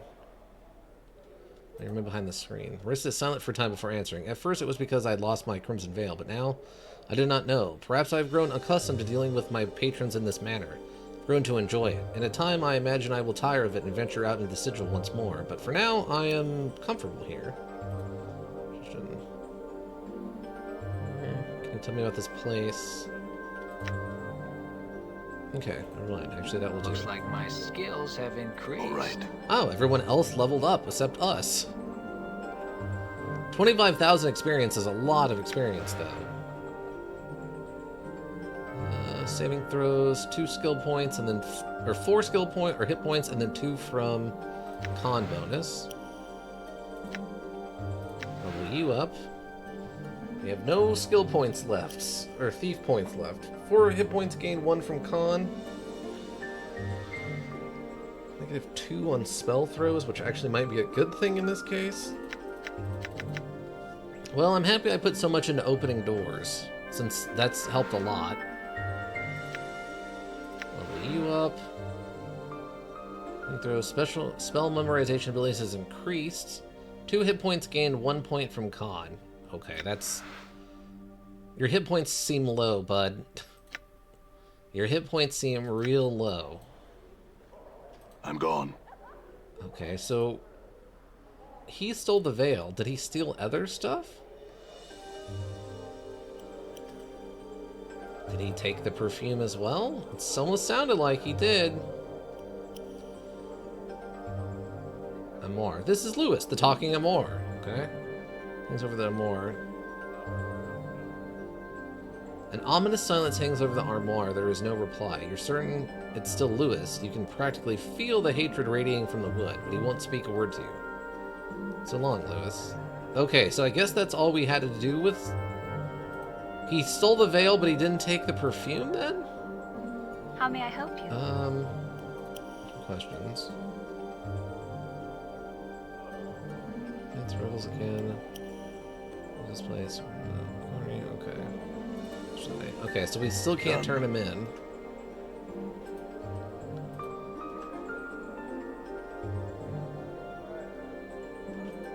Okay, Vivian.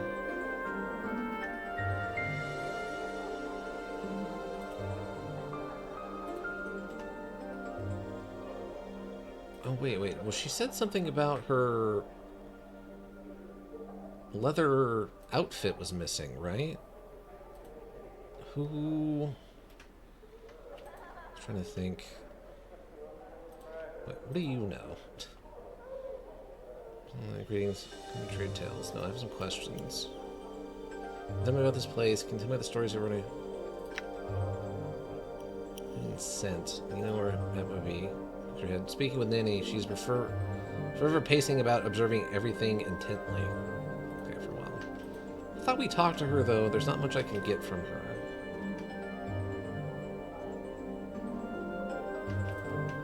I cannot believe how much experience there has been to gain from being in this place.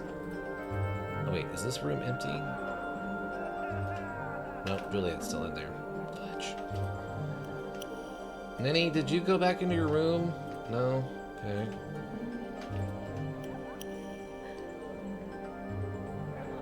I know I just saw her, like, wandering, but... Oh, there's Nanny. She's going into this room. Nanny, I need to talk to you. Alright, Nanny. I have some questions. What are you doing here? I'm gonna use silly. Giggles and Puxy, and just like to talk to all the patrons here. All the patrons do. That's what the brothel's about. Learning new ways to talk and share experiences. Another question. Well. Okay, so yeah, I don't have anything else to ask her. What did the journals say? Let's go to the chamber, but she wouldn't tell me anything. They told me she saw Marissa sneaking out of Vivian's chamber. If Vivian sent or at least had some clue as to where it might be found. Yeah, so Marissa. So I guess now that we return the veil, maybe she'll be cool? I didn't see anything about that. Yes, some questions. Or it might be. No, I have not a clue.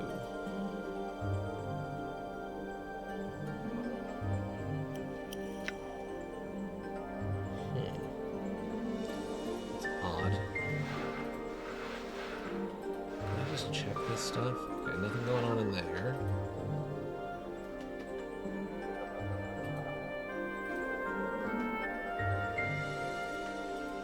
So... did we, like, somehow skip a step and now we're just stuck?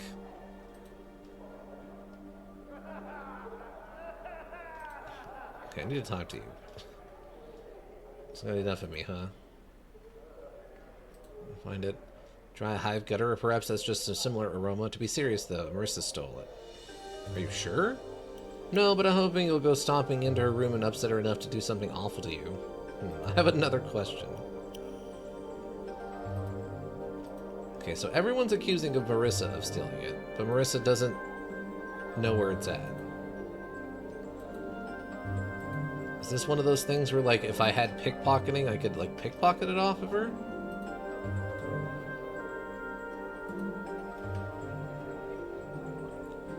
Also, we haven't been charged any money yet, which I find kind of odd.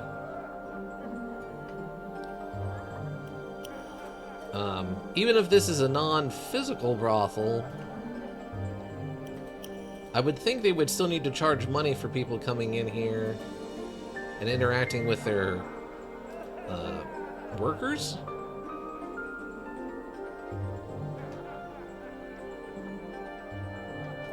I would think.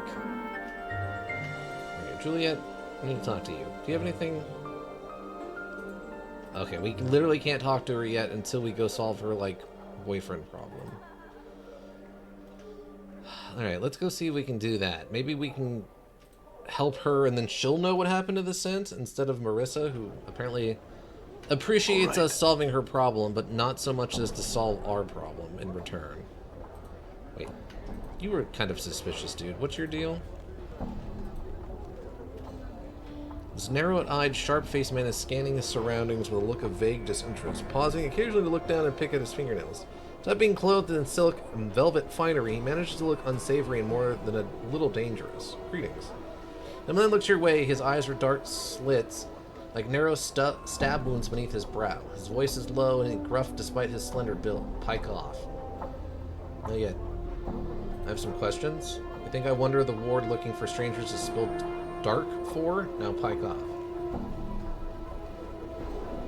Why are you here? To be surly with passers-by? He stands quietly and then breaks his crooked smile. That's good, that. Listen to you for a moment. I'm a tutor at the Civic Festival. Name's Havelock. Ellie Havelock. As a veteran scout, I teach the art of subterfuge. Wait. Okay. You mean he can train me? Brown Shirley, I don't know. I haven't had enough teaching petty pickpockets and curious sensates for the time being. Almost to himself, he mumbles, "Not sure I agreed to do it in the first place." Perhaps because by teaching others, you make them aware of your own skill? At the same time, you defend the nobility of your skills by assuming that you're not no common thief, but a scout, a spy, a master of subterfuge. Ellie nods, mulling over what you've said. Aye, there's no denying it. It's sort of sorry though when you look at it that way. I don't think so. Those are your trade are often misunderstood, truly unfairly, into the same category as footpads and brigands. There's nothing wrong with dispelling false notions. Ha, right again you are. He gives you a friendly punch to your shoulder. Thanks, Blood. He suddenly looks off in the distance. Well, enough wasting time out here. Heading back to the festival. If you still want to train, that's where you'll find me. Perhaps I'll see you there. Cutscene? Wow, 12,000 experience points. And he's gone. Okay, well, I guess he wasn't the one sneaking into the brothel and stealing things. I guess. The tailor. Have we gone to the tailor's house yet? Malamar. Malamar? Then shape-face rushes toward you, calling for your attention. Ah, sir, but a moment of your time. Were you, perchance, here to visit the tailor? I was. The man breaks into, I asked, sir, because I seem to have offended the man. I have commissioned the hot-blooded fool to make me a costume, but he's thrown me out of his shop and will not speak with me now. So what? The man suddenly balls his fist and shakes them at the sky. What have I done to deserve such treatment? Nothing, I say. I was a patron. It is his duty to serve me. That curlish buffoon. What do you want from me? He focuses on you again. Oh, yes, you.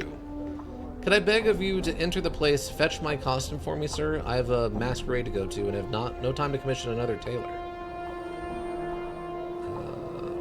Okay, I'll do it, but not for free. You'll what? For the power's sake, man, you'll just fetching a costume. It won't take but a moment of your time. Certainly don't think of such a meager act as worth the wage, sir. Fine. Updated my journal.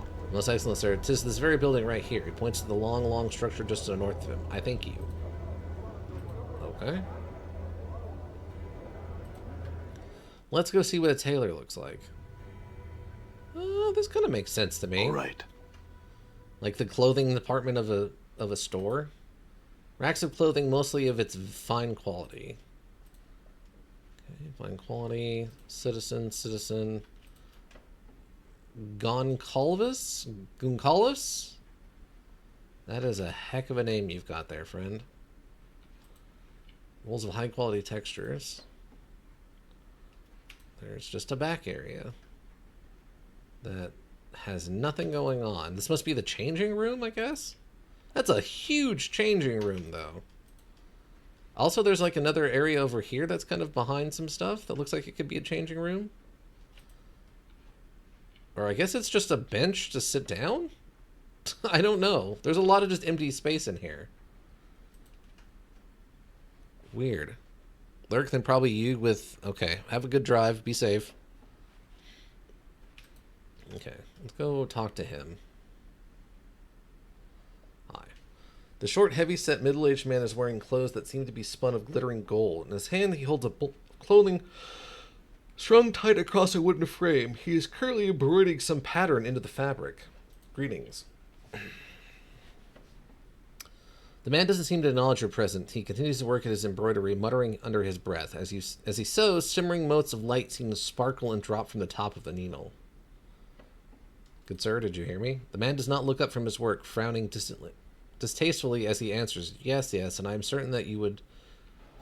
But your need is truly quite urgent. Now, if you could be silent for just a moment. Waits quietly. Last, he sits down the embroidery and looks up at you. Before you can speak, however, he suddenly picks up another item and sets to work on it. Again, as he works what looks to be tiny colored sparks drop from the fabric.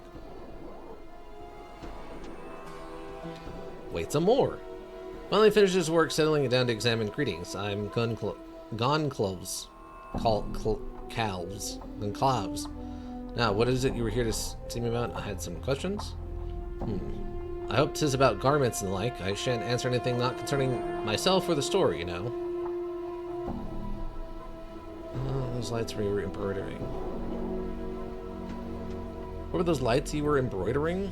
That? Nothing, sir, but it is a bit of art, which I at times weave into fabric when the fancy strikes me. These items which I lavish enchantments upon are my most special creations and are rarely sold. What sort of magical clothes do you have available? Looks at you over, frowning. Nothing that would fit you, that is for certain. See what you have to offer just the same. Okay, we have a jerkin of fitting shadow and a jerkin of brazen rogue. It looks like it's for Anna, maybe? And he's got needle and thread, which I don't really need more needle and thread. Jerkin of the brazen rogue. Thaco +1. Only usable only by Anna. Yep, okay. It looked like Anna's sort of weird leather outfit she's wearing. This piece of sturdy leather was clearly fashioned for a woman as a piece of remarkably skillful craftsmanship. Small metal plates and bands are carefully concealed here or there over the jerkin's surface, proving a great deal of protection without hampering mobility. The armor seems best suited for a flashy fighter who would make the full use of the free movement it would offer them. The enchantments woven into it by Gonclaves not only serve to protect such a combatant, but aid them in their balance and striking of their foes as well. So an armor class 4 and a Thaco +1, but that seems to be all it's kind of doing. Jerkin of the fitting shadow. The fitting shadow. Armor class 6 special, +15 to pickpocket skill, +15 to stealth skill bonus. The leather armor was clearly fashioned by a woman, fashioned for a woman. Even at a glance, one can tell it is the highest quality. Every part of it, from the supple leather binding to its quadruple stitch seams and padded silk lining, speak of impeccable craftsmanship. Conclave wove a number of enchantments into the lining jerkin so that it were more prone to blending in surrounding shadows, making them difficult to spot and often allowing them to pass by others entirely unnoticed. So a 15% pickpocket bonus and a 25% stealth bonus. The stealth bonus isn't too bad. I'm not really worried about the pickpocket thing as of right now. But this one has a lower armor class, which is better, and a +1 to Thaco. So this is more of a combat piece for her than a rogue piece. I'm assuming I can only buy one of them. I can't have both. Because otherwise we could switch her armors like as we go, and I assume they don't want to do that.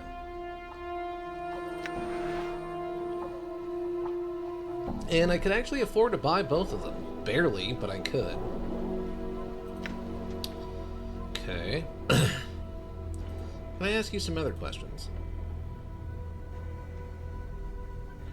How much clothes do you have available? Wanted to pick up a dustman costume? You're in luck then, sir. I happen to have one available. It'll cost you 30 copper coins. Or copper commons. I'll take it. Gives you a set of neatly folded robes from under a counter. Here you are, sir. I would warn you, though, if this is for upcoming Masquerade of Lorna, and many folk are already attending as dustmen. I'll keep that in mind. Farewell. Okay. Fair enough. Do we spend that much money to buy Anna a new set of armor? Anna, what are you What do currently... you want to know? Anna's vest. Armor class 8. So it's in leather armor, but it seems more flexible, allows for greater freedom of movement. You are not certain what creature's hide, if any, was used to make the vest, but it seems durable enough. 3 straps secure to the front, and a staggered series of bracers on the left arm. If necessary, Anna can slip her punch dagger into the bracers to conceal them. There you go, armor. Yeah, this is the first bit of armor I think we found that's just straight up honest-to-God armor. Unfortunately, it's only for Anna, the rogue, not for the main character, which is unfortunate. So yeah, we can get our armor class... Well, I guess... I don't know, actually. Lower armor class is better or worse? It's better because of the way Thaco works, right? What? The old systems. Okay, but we did finally find armor. You're not wrong, T12. All right. Lower is better. Okay, that's what I was assuming. Farewell. Well, did you get the costume from the Enclave? Here it is. Cost me 50 commons. Yes, here it is. It cost me 30 Updated commons. my journal. Fine, take it here. Toss you 30 copper. Now, I'm off. I'll be off. It said many people are already going to the masquerade as dustmen. Did he? Blast. I hate to arrive in such a common costume. For you, but it'll cost you. I could go see if he has another one ready. Not a bad idea, not bad at all. Quickly, see if the portly nincompoop has another, would you? I will, but it'll cost you. Rolls his eyes, staring at you. I should have figured. Here, you mercenary. So this be enough. I trust his hand. He hunts you 20 copper commons. Updated my journal. Sweet. Let's go see if he's got a different costume for us. Where's the entrance? There we go. Lower's better. 8,000 experience points. What? Oh, for that quest we just did? I mean, maybe. This module's all over the place with experience points. I guess he's down and work on no question. Look up another different costume. With nods and smiles. The Dustman bit seemed a bit too common after all, huh? Well, it just so happens that I have a Godsman costume, if you'd like. It shall cost you only 50 coppers. I'll take it. Tries a good folded clothing and a heavy leather apron and work boots from under a counter. Here you are, sir. Enjoy the masquerade. Thank you. Go back outside. Here you go. Oh, well, did you? Yes, here it is. 50 Updated copies. my journal. Yeah, that one's worth 6,000. Yeah, that was 8,000 to get him that outfit, and then 6,000 for going and getting him a different outfit that he's paying for. This guy makes a disgusted noise, snatches the costume from you, and shoves 50 coins into your hand. Now I'm off to be off. Farewell. What a bizarre series of okay, sure. Incredibly bizarre. Okay, let me get this saved real quick. I mean, we're not really using Anna as a stealth person. She just knows how to unlock locks and search for traps. Question. Nothing that would fit you. So we have to offer just the same. So yeah, the battle outfit is a little bit more expensive.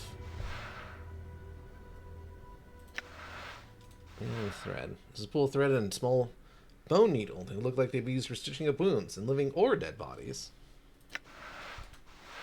Heal 6 hit points for us, the main character. Okay, we'll probably pick up this armor for Anna. I'm a little scared to do it because we routinely find good stuff, but it has been a while since we've been anywhere interesting to find new things. But we haven't gone down into that area. What is it, lower sigil or under sigil or whatever? So maybe that's like a whole dungeon to go through. Maybe I'll wait on that. Maybe I'll wait on that so we can go down there. Let's see, this is lower sigil, right? I'm just looking. Archway leads underground. Wait, what did you just say? Hold on. There's a red armored figure. Armored offers the Harmonian greetings. Which is back to you. Move along, sir. What are you doing here? Stairs behind him,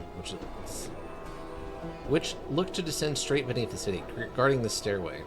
Why? Where does it lead? To the realm below. Seeing your expression continues under sigil, you may have heard it called. You mean people from entering there?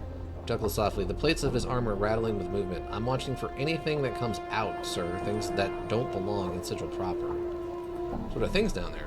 Don't concern yourself with it. Regards you curiously for a moment. You're going down there, aren't you? Well, be most cautious. Rumors abroad of the worst sorts of creatures living down below. Thanks for the warning.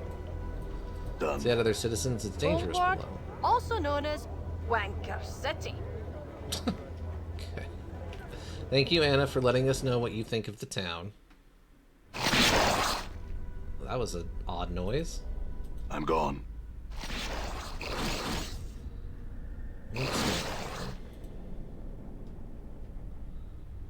Larval worm. Okay. Oh, that's several of them. Okay, that's a little concerning. Again, unfortunately, we don't have any kind of ranged combatants.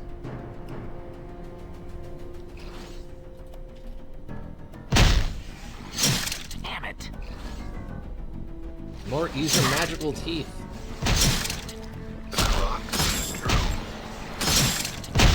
Oh my god, these things are going down. Good guess. Seems like a right enough sort. Wow.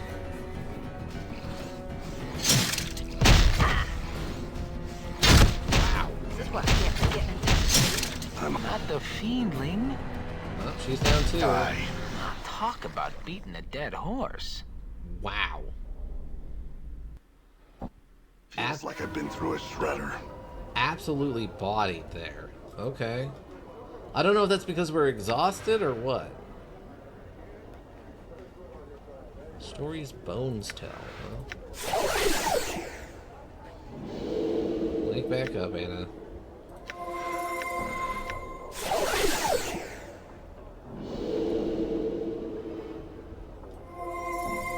I'm gone. Wow. So he's single-handedly stopping those worms from coming up here? That's impressive if he's that strong. Alright, well, we need to go get some sleep anyway, since these two are exhausted. What is it? I think it's this one's, right? That has the house we sleep at for free. All right. And I don't think I have any magical items that need to be identified or anything right now, so... we'll go in here and get a little nap. A little nappy nap. Done. Talk to you. Rest here. Is it... so it really is only letting... if I could rest here. Maybe just sleeping doesn't...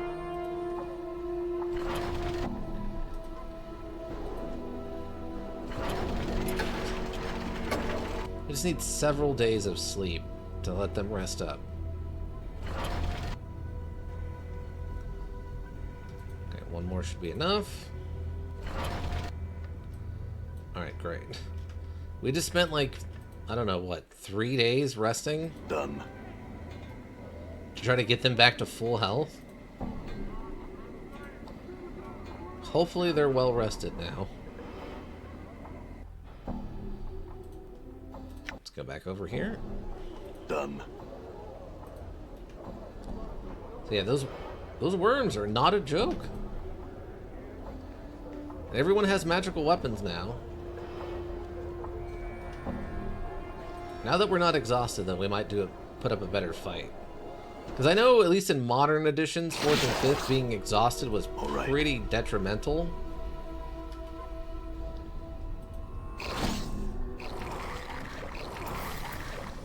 So I'm trying to think of a way... There's like a more optimal way to fight these things.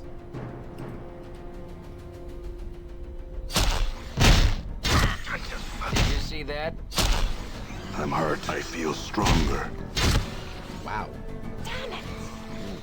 Looks like death's come for the bill. Okay. That's fine. Thought I'd lost you that time. We did Not level up again, off of mate. that. 1 character point, 8 hit points gained. Okay, that's fine.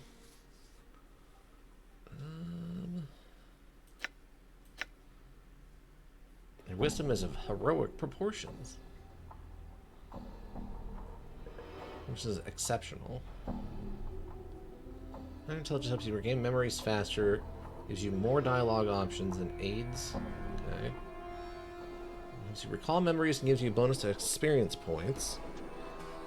This one gives you more hit points. In the Nameless One's case, a faster regeneration rate as well.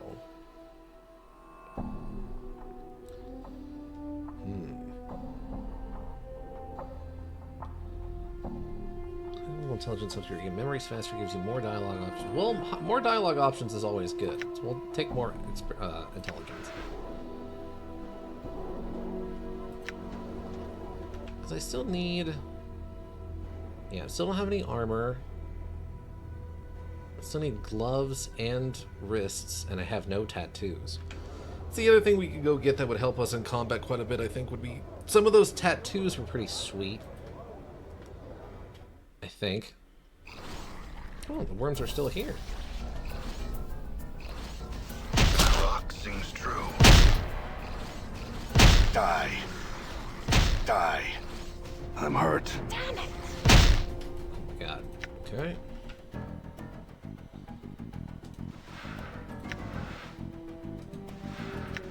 It's not much. I'm hurt. Okay. Done.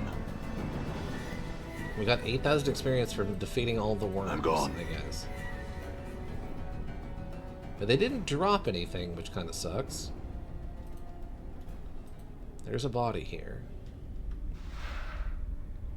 Heart charm and $41.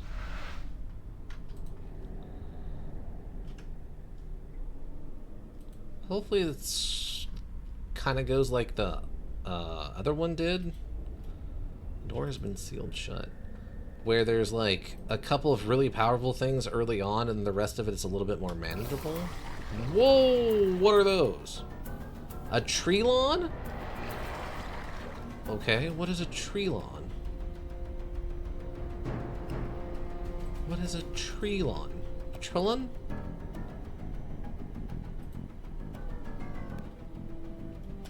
Well, whatever it is, it was gross looking.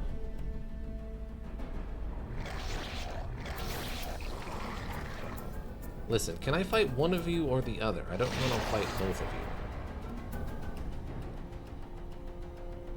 Oh, this is optimal. There we go. Split them up. 20 damage? My god. Alas, poor Dakon. He's down again. I'm hurt. How many times must this fool die? All of them, Mort. Welcome back, Chief.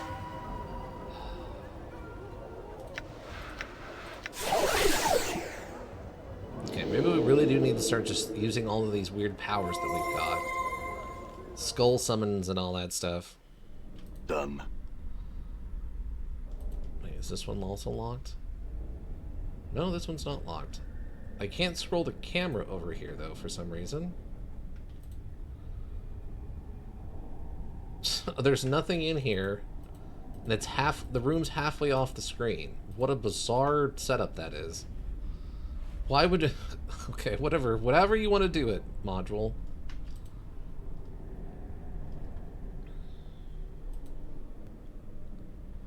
Oh, you guys are like right there right now. Okay. I can't imagine they're much nicer than the worms.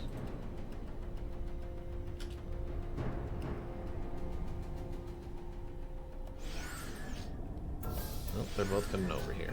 Okay. Okay, Mort, What's can up, you Chief? give him the skull mob? Get him, guys. What's the word, Chief? Then Litany of Curses. I hear your Ready. words. You don't have... You don't have anything supposed to go on like that. Right. Stories Bones Tell. I don't remember what this does.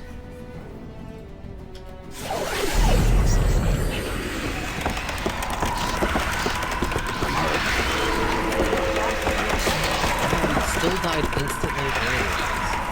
I think we killed one though. We got like 1,400 experience Worse than there. last time. I'm gone. Also, she leveled up again.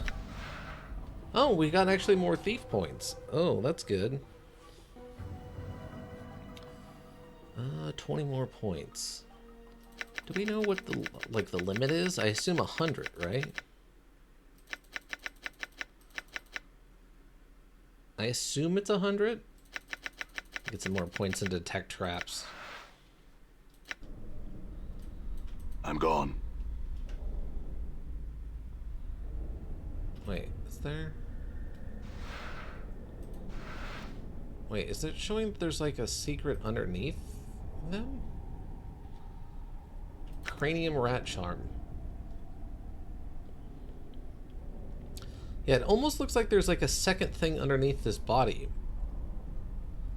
But maybe, oh, maybe they just keep counting the body as a chest for some reason.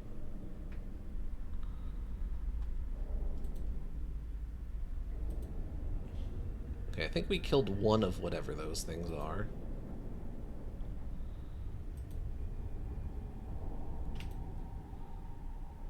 Okay, we're back to the lava worms. The larval worm.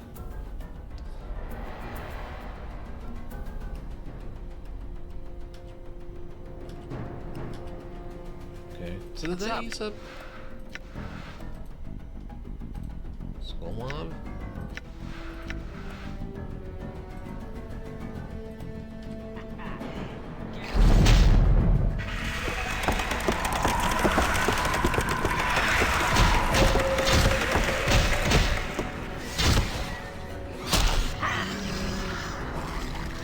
Okay, well we got one.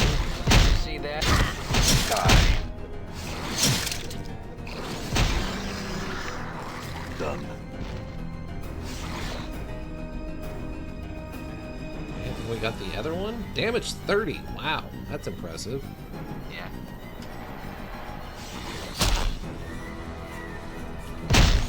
Alas, poor Oh, Daddy. he died again. Die.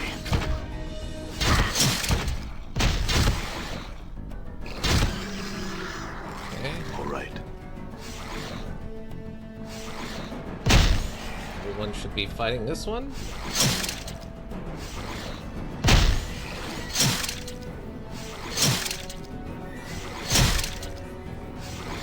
This is what I get for getting into a scrape. Raise the dead. See that? Wow, we are almost dead I'm again. gone. Damn it. Mort tank one worm on his own. Touch your belly. What the fiendling? Her jaw is hanging on by a thread. Would you Ah, we got. give me a hand here? Yeah, these things are dropping 8,000 experience points each. Jeez. Worse than last time.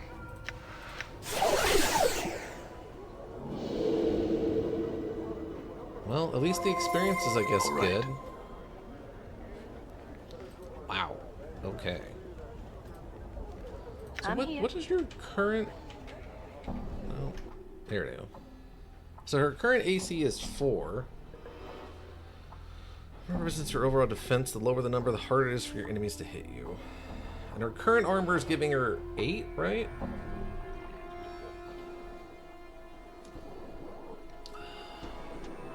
Oh, backstab damage is times 3. I don't know what backstab damage actually constitutes in this version. I assume it's just if she's on the opposite side versus a comrade. Our class bonus is -4. This will adjustment plus 2.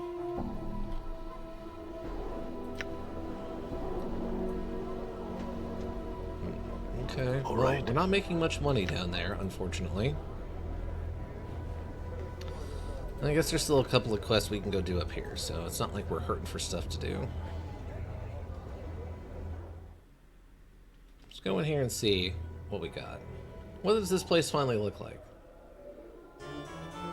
Mertwin the Headless. Bonk. He seems to be walking around bouncing off of things. We have Splinter. Jolmy. I'm gone. And a bunch of unnamed people. Jolmy, huh? The stern-looking older woman seems to be looking for someone. Her eyes fix upon your face as you approach her. You there. Might I have a word with you? Yes, you're Jolmy, correct? I spoke to your messenger. Updated my journal. Pleased to meet you, then. She gives you a slight bow. I would make you a somewhat unusual proposal, though you must admit that you are an unusual man. I will give you 1,000 copper commons for your permission to kill you. Are you open to discussion of the matter? Sure, but why?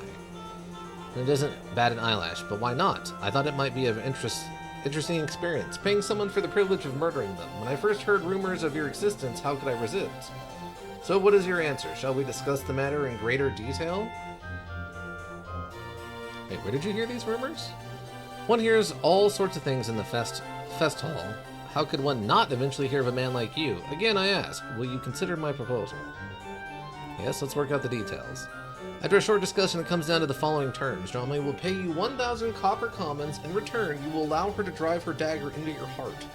She will wait for you to awaken, at which point she will give you the coin. Do you agree to this, then? Yes, let's do it. The affair is over in moments. She's already cleaned her blade and put it away at the time you've recovered. After picking herself up off the fest hall floor, Jolmy hands you several rolls of copper coins while you rub your aching chest. Somewhat disappointing, I must admit. Oh well. Coin well spent, nonetheless. Farewell. Yes, farewell. Updated my journal. Okay, well that happened. Well, do you want me to stab me through the heart for a handsome sum of coin? She seems somewhat disappointed with the experience, but I'm pleased well enough with the coin. Done. Listen, I have some kind of weird inability to die. I might as well profit off it a little bit, right?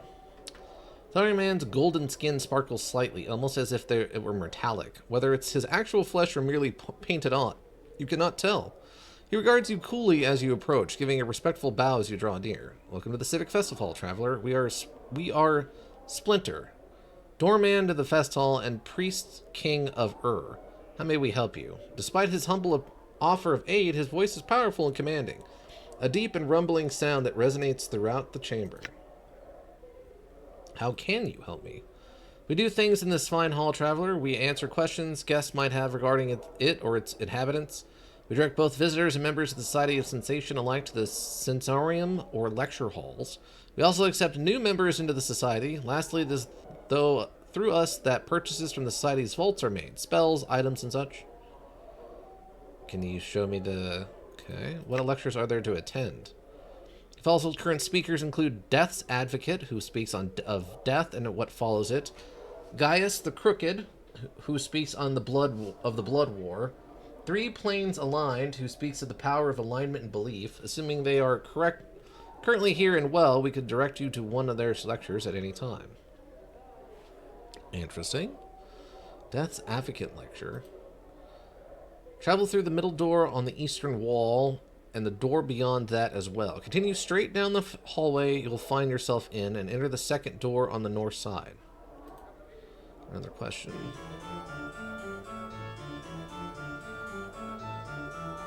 Is there somewhere I could rest here? There are lodgings within the fest hall, but only members of the Society of Sensation are permitted to use them. Should you wish to visit them, walk eastwards through the Fest Hall from here. You will eventually come to them. The clerk there allows sensates into their rooms. Is there another way to get room here? Remember the Society Sensation. Was a sensate. I haven't come to this place in a long time, but I assure you I was a sensate.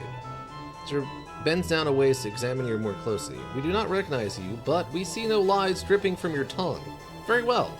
We shall grant you access to those privileges allowed only to members of the Society of Sensation, if you can show us what sensations you have gathered recently. Alright, I'm ready. We would ask for 5 sensations then, each pertaining to one of the body's senses, or a single experience which has strong elements of all 5 senses. I've had a single experience to contribute, then I woke up, not knowing where I was, on a cold, blood-slicked iron slab in the bowels of the mortuary, a place where only the dustmen or the corpses in their care have seen. Splinter, go on. My entire body reeked of embalming fluid, but even the smell of that was not enough to match the coppery scent of gore around me. Dozens of bodies lie on countless bloody slabs like the ones I rose from, all in the process of being gutted, flayed, and like by nightmarish clockwork devices for reasons unknown. The only sounds were the squalls of labored metal and the unsteady tread of undead workers as they pushed the slabs about the mortuary on rusted iron tracks.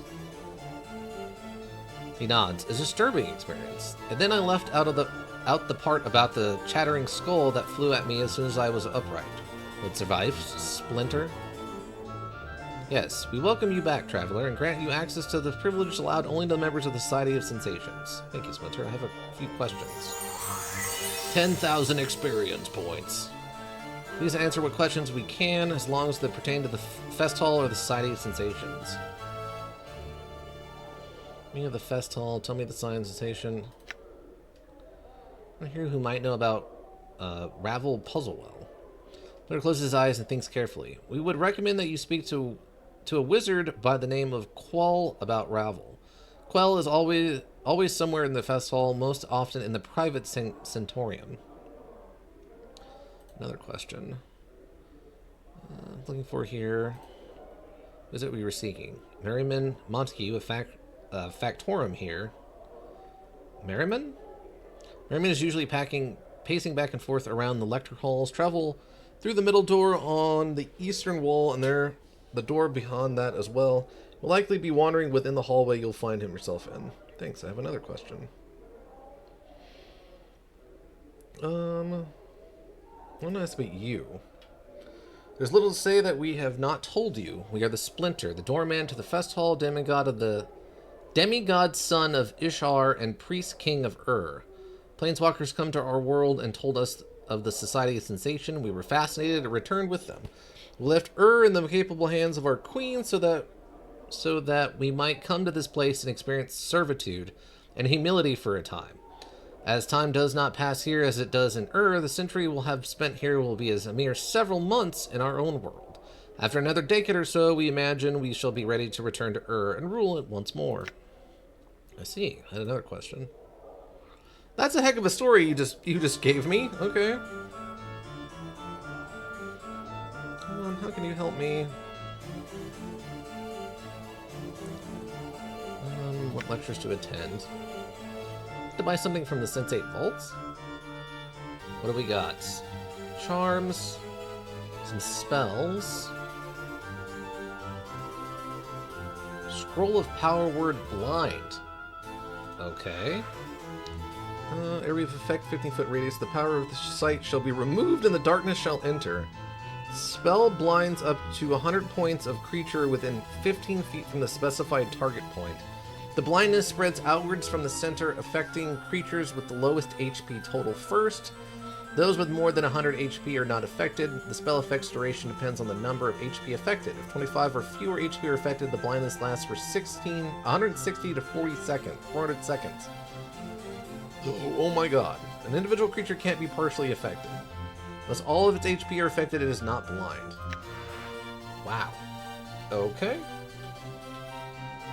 That's some cool spells, but I mean, Power Word Blind is pretty cool. I have no idea. Oh, we can actually get the curses removed for 800 bucks. Oh, we can actually pay him to identify stuff, too. Okay. So, yeah. This seems like a cool place to hang out. I guess we'll just wander around a little bit and see if we can run into some of the... Oh, wait. There was this headless guy. Yeah. It's clear that something's very wrong with this man. The way he lurches around, bumping into things. Staring off blankly into space, as if you approach him, you at least realize his plight. He's headless. Things on his shoulder is merely a skillfully carved wooden prosthesis, a false head. Greetings?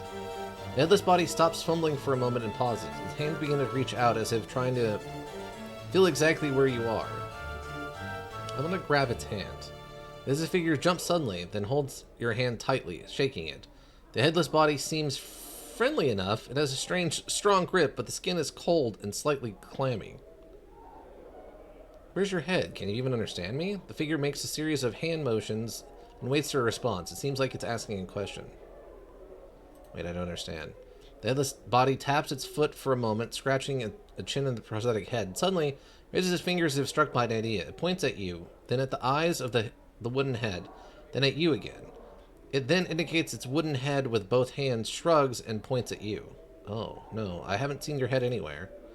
The headless body shrugs, slumps a bit, and turns to amble off. Leave. Oh. Done. It wants to know... Oh, there's Montague right there. Hey, I need to talk... No, stop. I need to talk to you. So we need to go find a severed head? I mean, there was the one we took off that guy, but we turned that into someone. Oh my god, tell me it's Mort. Tell me Mort is his severed head that's been, like, filleted and stuff, and he doesn't even remember that he's this guy's head. Greetings. And to thee, sir, hail. What dost thou wish of me? Are you Montague? I need to speak with you about Juliet. Oh, have you... He gives you a puzzled, slightly suspicious look. I demand her love, and I demand that you withdraw your false prostrating of love before I mash you into tiny bits. Mind that. I actually have a few questions. Who are you? Who exactly are you? Are you factions? I need to speak with you. Factorum. You're a Factorum. You're a member if thou like. No questions. I don't think you ravel puzzle well. The legendary night hag? No, thou shalt speak to Quell, sir. He is most knowledgeable regarding such things. Within the fest hall, though, where I do not know. No question. Well, thou shalt do speak with the splinter just inside the entrance to this building. Another question. Alright, hold on. Let me get a save in case this goes absolutely wrong. Wait, I'm not in dialogue mode. Why are you saying I'm in dialogue mode? There we go. Okay, now I need to talk to you. And I demand her love. Thou love her so that you must fight me?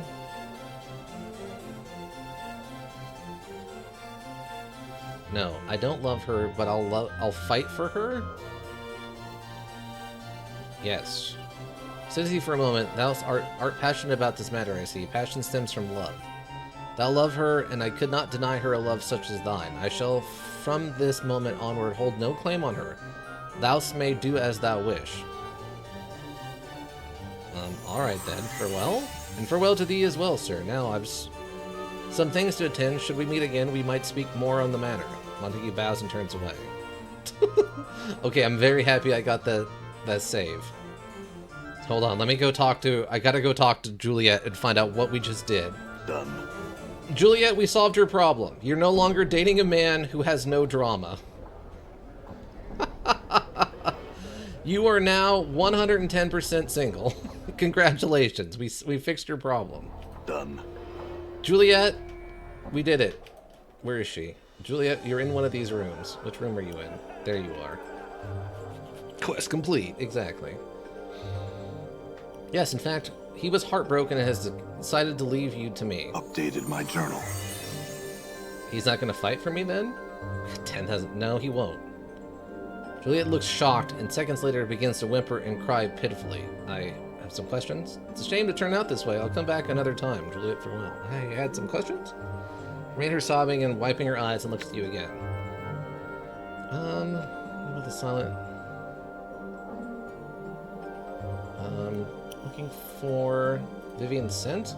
Who shakes her head sadly. Such a pity, too. Poor woman, I will admit I have crept into her chambers at times to apply a drop or two of her perfume, but for one to be so bold as to make off with Vivian's own personal scent? Apparently rude, in that case, ask young Nenny. Okay, another question. Okay, that's it. I guess. The worst you'd ever seen her. Her face is haggard and pale, with black rings beneath her bloodshot eyes. She offers you a flattering smile, as if presenting a pleasant front. Okay, so that was some experience. That's one way of doing it, I guess. Okay, so wait, what happens if we do one of the other ones? Civic Festive Hall. What happens if I do one of these ones where we talk to him and I'm like, no, I don't love her, but I will fight for her? Love. Okay. No, I don't love her, but I'll fight for her. But you see, that is passion. Hey, this is all a ruse. A ruse of what sort? So she wanted to provoke you into fighting for her.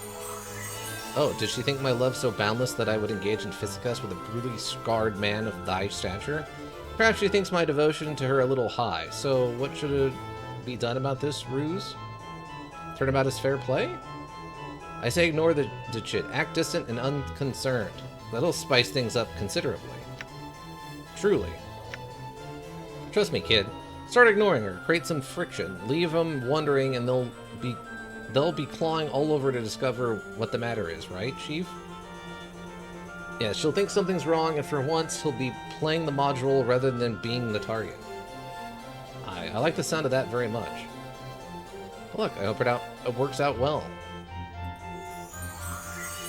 Pro to thee as well, sir. Now I've some things to attend to. Should we meet again, we might speak on the matter.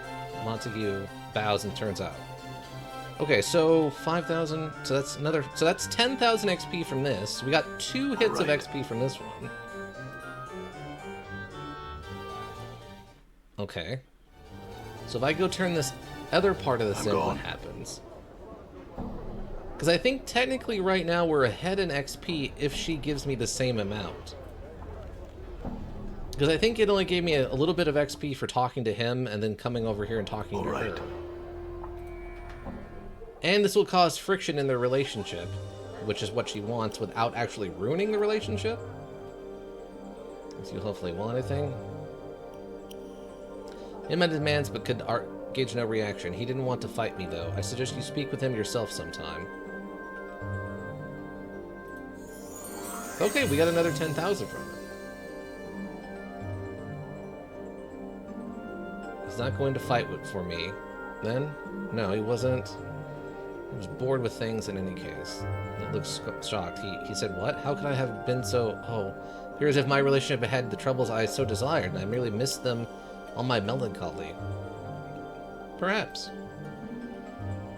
Tell me about this. Question.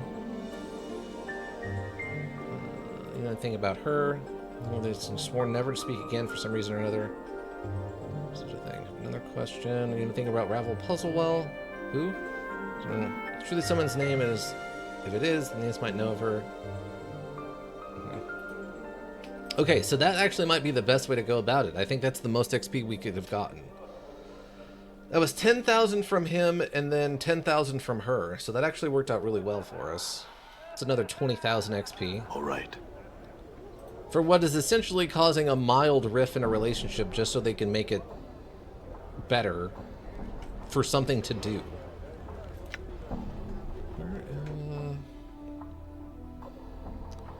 And we need another... Oh my god, we need like 100,000 experience to go up another level?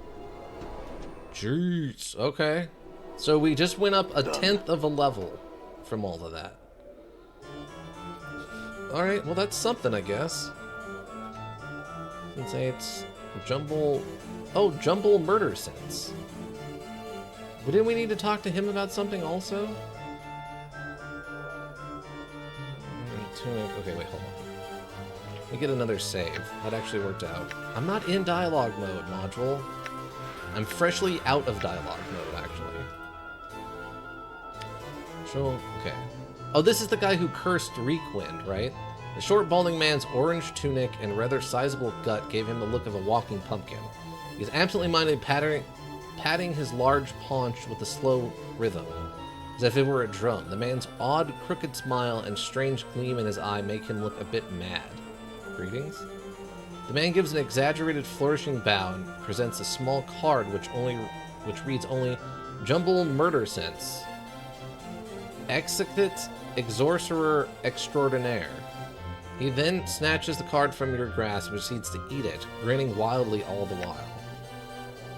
Somewhere in Asylum is one barmy short. Had some questions? Yawns and looks away, drumming on his belly with the palms of his hands. Jumble? My questions? Rolls his eyes, he turns to you, smirks, then bites his thumb. Fine. His curse. Are you mute? Truth. I want some answers. I'll beat them out if you have to, bluff. Fine, but I'd like to remove Reekwind's curse. But pretends not to hear you, instead belching loudly and resuming his belly drumming, his eyes wandering around the fest hall. Is there anything I could do that you'd... Is there anything I could do so that you'd remove Reekwind's curse? Jumble won't look at you, but he shakes his head. Okay. Might have to figure out another way to get to this guy a little bit. Wow, this place is over the top. Oh, there's a warrior in training area.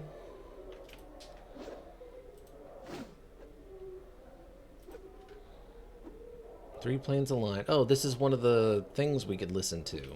Does this affect something? He appears to be giving a lecture. Stay for the lecture. I am known as the Three Planes. Caller, if you're here for my lecture, it begins in a few moments.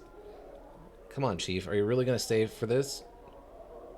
Just be quiet for a bit, Mort. I want to listen for now. Speaks in a very low somber. Today I shall speak of the power of the alignment and belief and how they shape the planes. First, I shall explain the concept of alignment. Keep listening. Oh my god. Do we actually have to sit through all of this? Alignment is a deceptor of one's belief and how one acts upon those beliefs, and that at their core, all creatures predeterminedly believe in one of three ways. With good in their heart, with evil in their heart, or indifference, or neutrality in their heart. They predominantly express each of these core behaviors in one of three different ways. One in an ordered manner, one in a chaotic manner, or in an indifferent, neutral manner. Thus, they are 9 core alignments that one is capable of. Oh! That's what they're talking about. They're talking about the alignment system. Oh, that makes so much more sense. 3 planes aligned. Alignment. Got it. Keep listening. I want to see what they actually explain this as. The 9 alignments, then, are lawful good, and chaotic good. Lawful neutral, true neutral, and chaotic neutral. Lawful evil, neutral evil, and chaotic evil. Now, I shall speak of the power of alignment and the beliefs in genders. Of how, from the very deities gain strength, or how belief can physically affect one's environments. A deity must have worshippers for it to faith such subjects which give them power. As converts are made and more come to believe in a god, the more power that god receives. Curiously, when no one believes in a deity, it withers and dies, joining the corpses of other gods that float on the astral plane. It is thus possible to slay a deity by simply forgetting about them. Also kind of how social media works. Or I guess just media in general. Keep listening. A much more striking example of the power of alignment and belief, however, can be seen within the sliding of gate towns. First, though, I would define gate towns. What? Gate towns are towns on the outlands, the largely neutral area with sigil spins over the center of. They are called gate towns because they are built around a permanent gate or portal to one of the outer planes. Each of these outer planes has its own alignment. The Abyss is chaotic and evil. Batar is lawful and evil. Mechanis is lawful and neutral. Mount Celestia is lawful and good. The Outlands, again, are true neutral, remaining to neither laws or chaos. Sliding occurs when there is a high concentration of belief in an area of differing belief. When this occurs, the area itself will move or slide to a plane that matches the new belief. This is a lot. Interesting. Okay. If I get to the end of this, I better get a lot of XP. Now that the gate towns usually have a strong belief that matches the outer plane beyond the portal, but the belief is not yet strong enough for that town to slide from the outland into the outer plane. For example, the town of Ribcage borders the portal to the lawful evil plane of Batar. As expected, the residents of Ribcage are largely lawful evil residents, but their entire town's alignment and beliefs are not strong enough so that Ribcage will slide into Batar. For example, Ribcage might one day see the sudden rise of a lawful evil order of clerics promoting their dark beliefs and converting many citizens to the worship of their lawful evil god.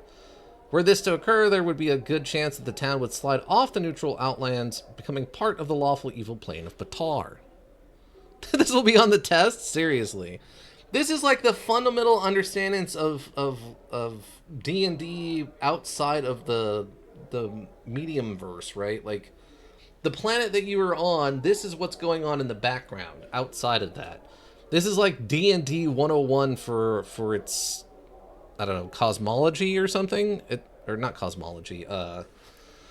What's the term for, like... Is it cosmology?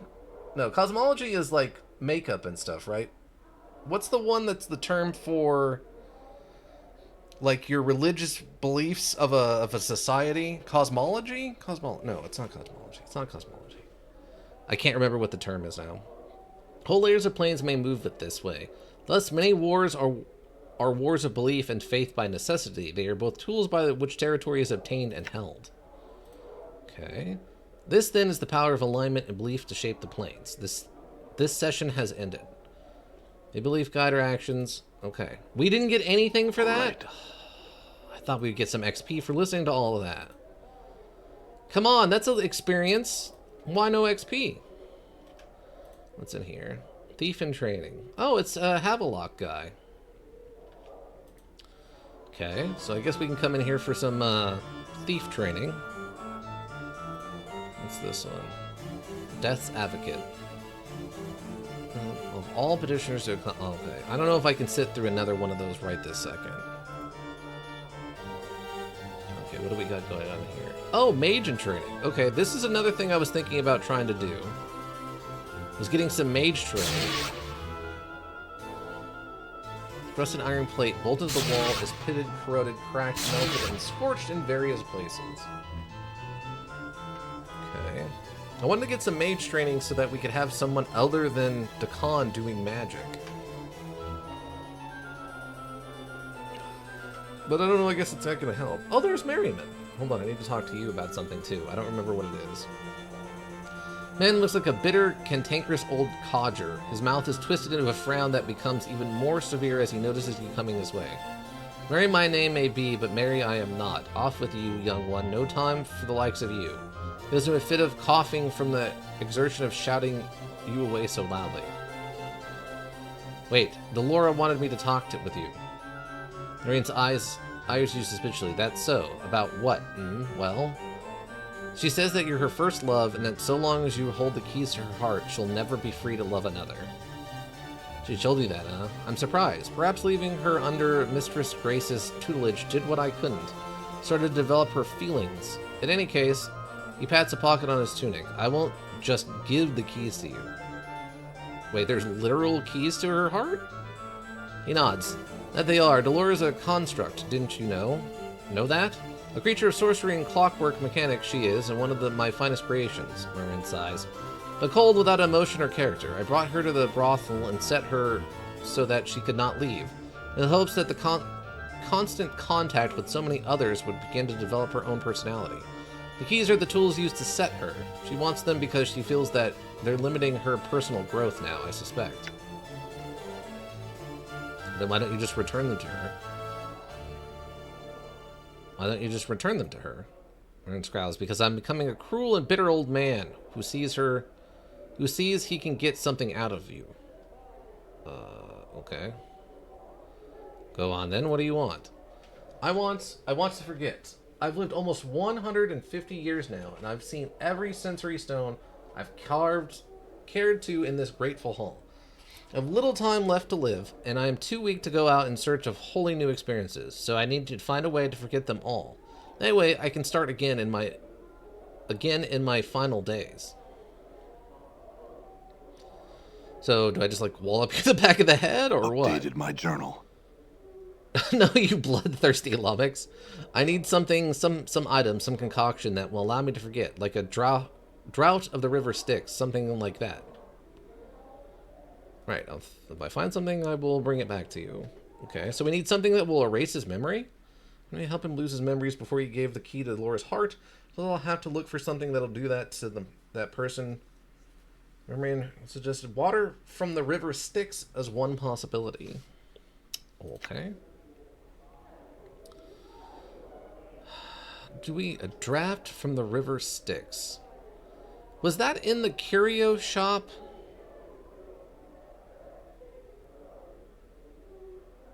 I know we've talked to someone who has that. Is it the curio shop that had it? Say it, Sensei. I'm gone. Fest Hall room clerk. Oh, because this is where I get my room? Hi. The attractive young woman smiles pleasantly. Greetings, sir. She closes her eyes and flips through a large ledger, stopping at what seems to be a random page and opening her eyes once more. Ah, here's your room key. She hands you a small key. The easternmost chamber has been waiting quite some time for your return. Would you like to rest, sir? Now, sir? No. What do you mean, waiting for my return? The clerk gives you a strange look. My ledger indicates that this is your key, sir, and this has been for a good long time. If that is not so, then perhaps I am merely mistaken. Would you like to rest now, sir? Yes, that would be nice. Okay.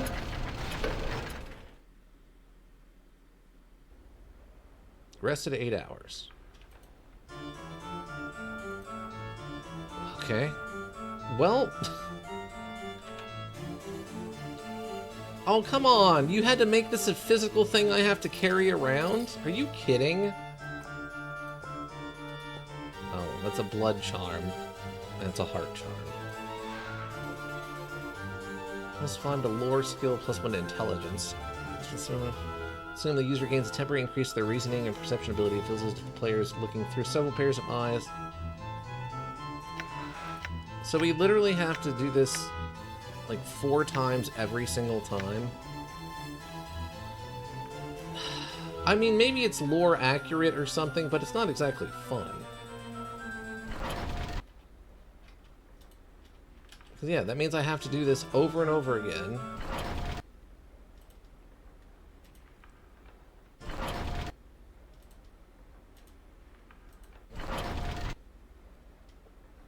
Okay, well, they're pretty well rested. And that only took 2 days.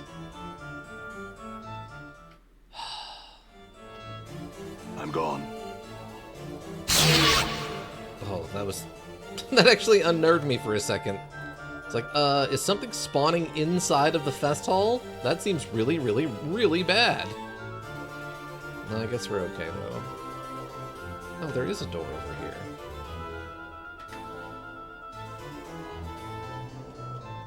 What's in this one? Slaughtering Tanari. Tanari are butchering.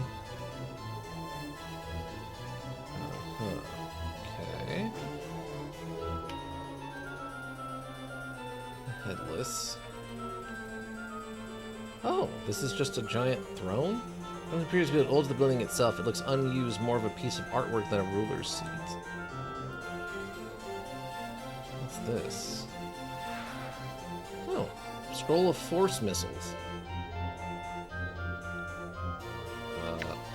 Okay. Instant speed features. Missiles of force accurately strike down and blast its intended victims.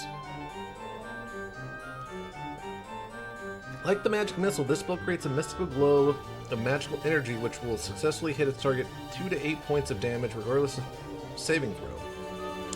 It then explodes with a conclusive blast that does 1 point of damage per level of the caster within a 3-foot radius. If the saving throw is made, And then this concussive damage is negated. The wizard creates 1 missile at 7th, plus an additional missile every second level after 7th for a max of 7 missiles. Wow. So it's level 4, and then an additional missile at level 7?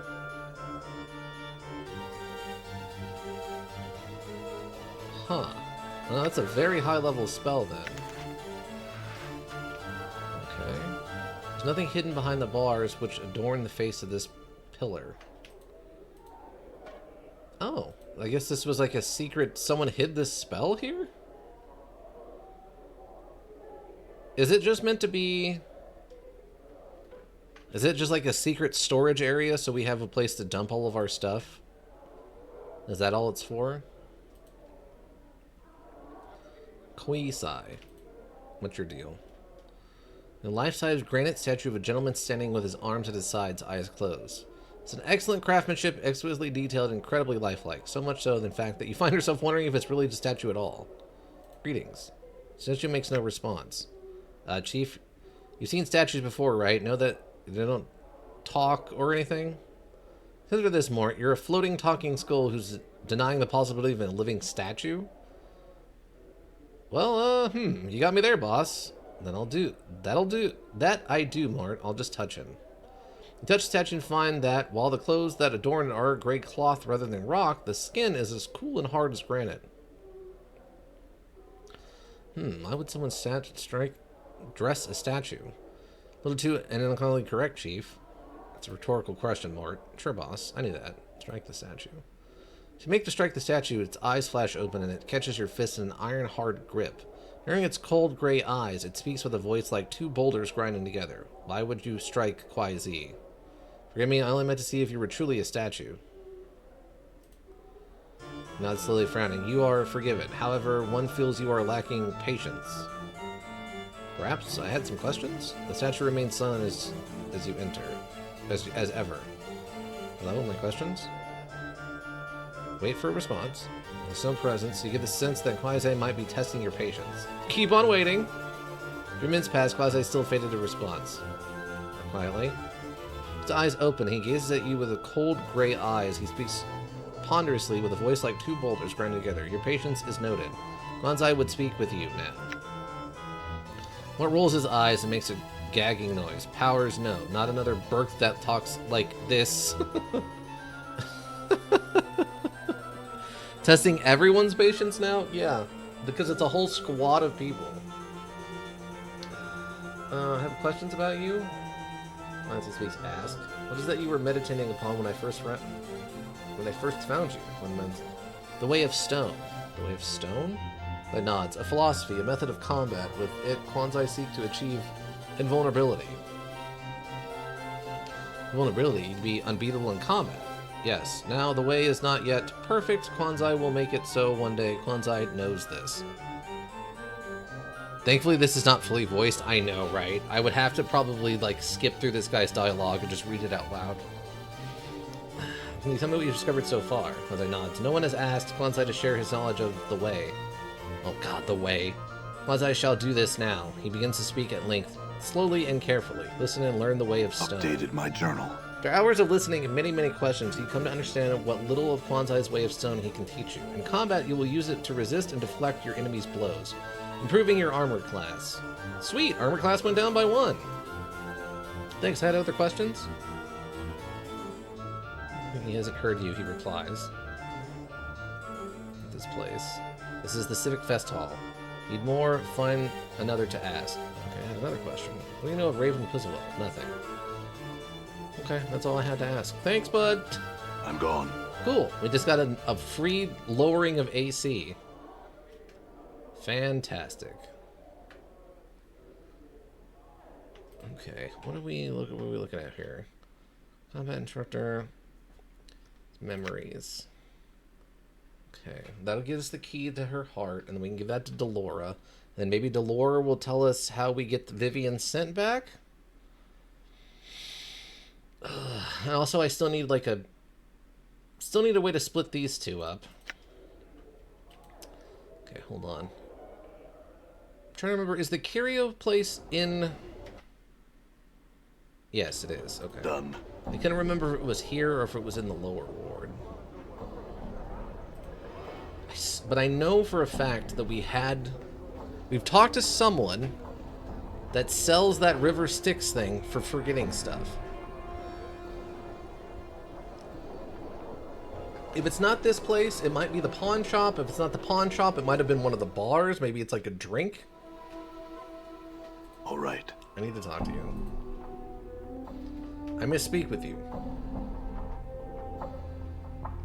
Can I buy something? Yes, I am. Do you care to examine the weapons and charms or some of my exotic acquisitions? The exotic items. There's okay. The monster jug. Gorgon salve. Fiend's tongue. Ooh, wait, what is this? The elixir of horrific separation? Examine a bottle labeled the Elixir of Horrific Separation. It presents it to you. This stuff was a compound by a scholar who found she possessed a darker half, side of her which took control at times and bade her do awful things. This potion has to split the darker half away from her, creating two separate beings. Mercy killers, however, found and executed her for a string of depraved murders before she could use it. I'd charge you only 200 copper commons for the elixir. Okay, that's actually useful. I'll take that. We know who we need to give that to. Give me your exotic items. Metallic cube figurine, Gorgon salve. Fiend's tongue. Monster jug. Baby oil. Deva's tears. On the back of the store. There's the tattered ragdoll, which I'm still tempted to buy. There's a movie like that, or 10. Yeah. They might constantly make movies like that all the time. Yevra's ring, stained lens, rune-covered ale-stein. Hold it up for you to see more clearly. An ale mug of unusual manufacture, which keeps its contents usually beer temperature, 290 cones, and Paraplane of ice. Okay, that's not really what we needed. Okay. Look at the weapons and charms. There's still the hammer of commination or whatever that technically we could kind of use. Oh yeah, here's the Modron stuff. Still not sure what I would need those for, but only usable by thieves. Normal attacks.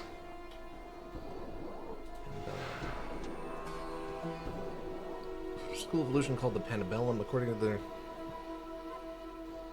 cross on lost works, a hive of vicious creatures. Okay, so maybe that just gives us the ability to summon those things. Fighters and living creatures. Immune to panic. +1 to strength, I'm not really that worried about. We have plenty of strength. I'm more worried about, like, armor class.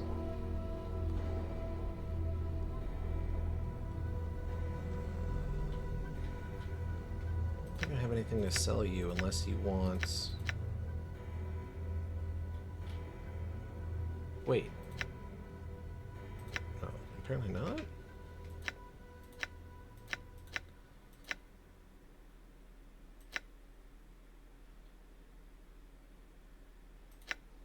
Wait, didn't I... Brain. I'm not braining here. Oh, my stuff got left in the sewer, didn't it? From when they died in the sewer, they drop all their stuff. Oh my god, I almost completely forgot about that. I wonder if it's still down there. Oh my god. Okay. I'm like, didn't I swear that they had... She had some cheese, and he had like 2 items in the back here. And she should have had a bunch of, like, bronze bands or something, right?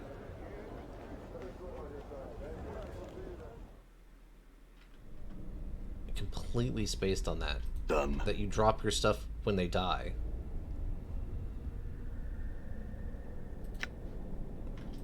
'Cause, I mean, some of that stuff's quest items, so it can't just go away, right?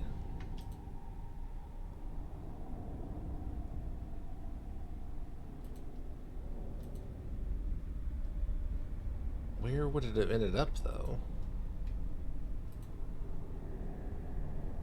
Because, yeah, we had, like... We had gold bands that we gave to her. Is there, like, a place where the stuff that gets dropped here gets collected?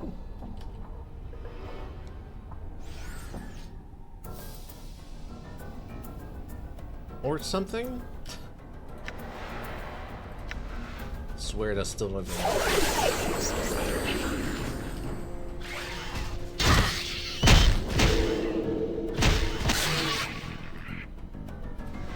Okay, well, we got some money.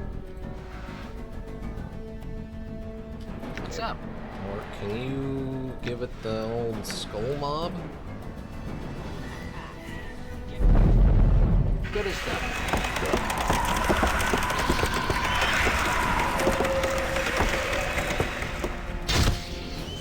Damn. I'm hurt. Right.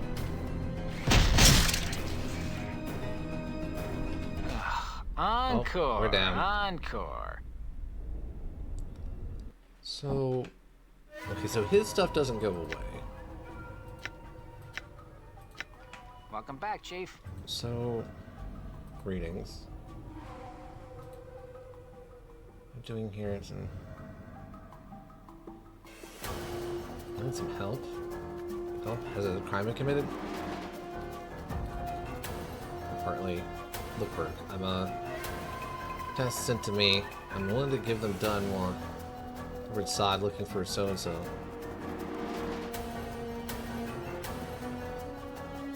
Okay, leave. I don't feel like getting into a fight with them. Okay, so is that stuff just gone? Done.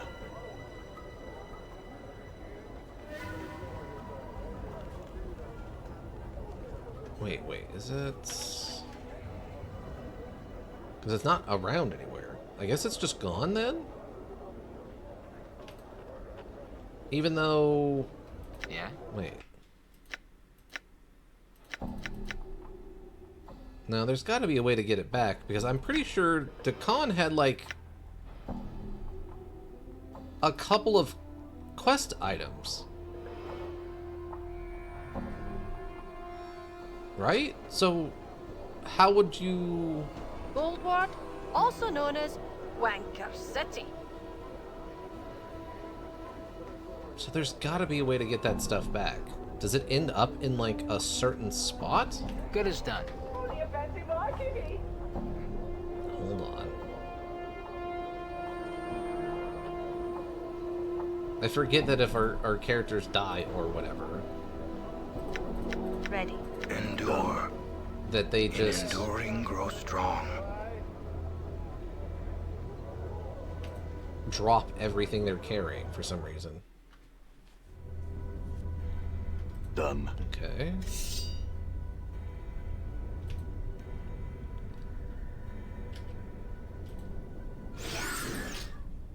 Wow, that is still continuing to be a lot of them.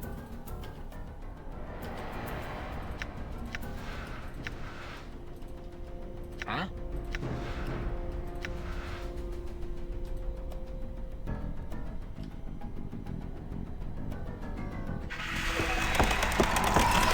Wow, that is an absurd amount of them. I'm here.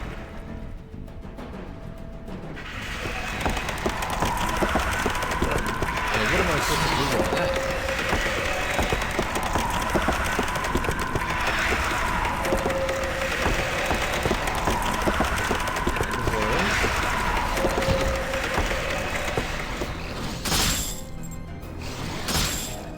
Yes. Poor Dagon.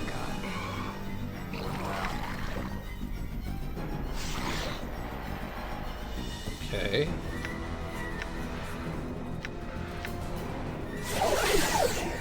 All right.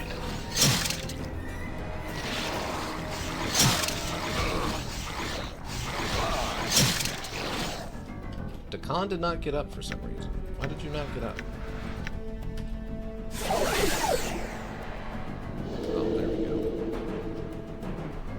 I'm gone.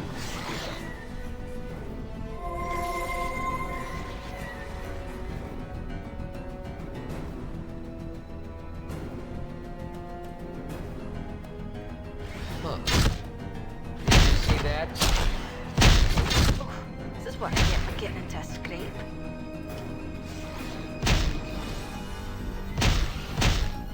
Damn it! I'm hurt. Looks like death's come for the bill. Okay. Shall we proceed? Oh, it actually teleported me to this one for some reason. Done. Wait. There's still stuff here. That's not what we were carrying, but there's just random stuff here.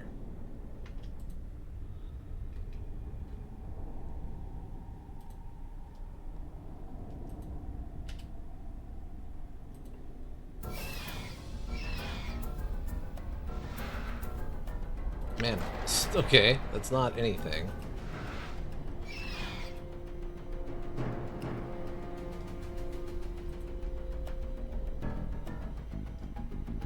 Huh.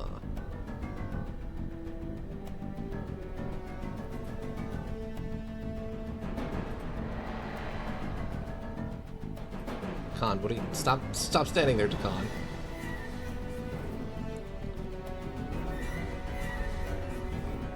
Not the fiendling.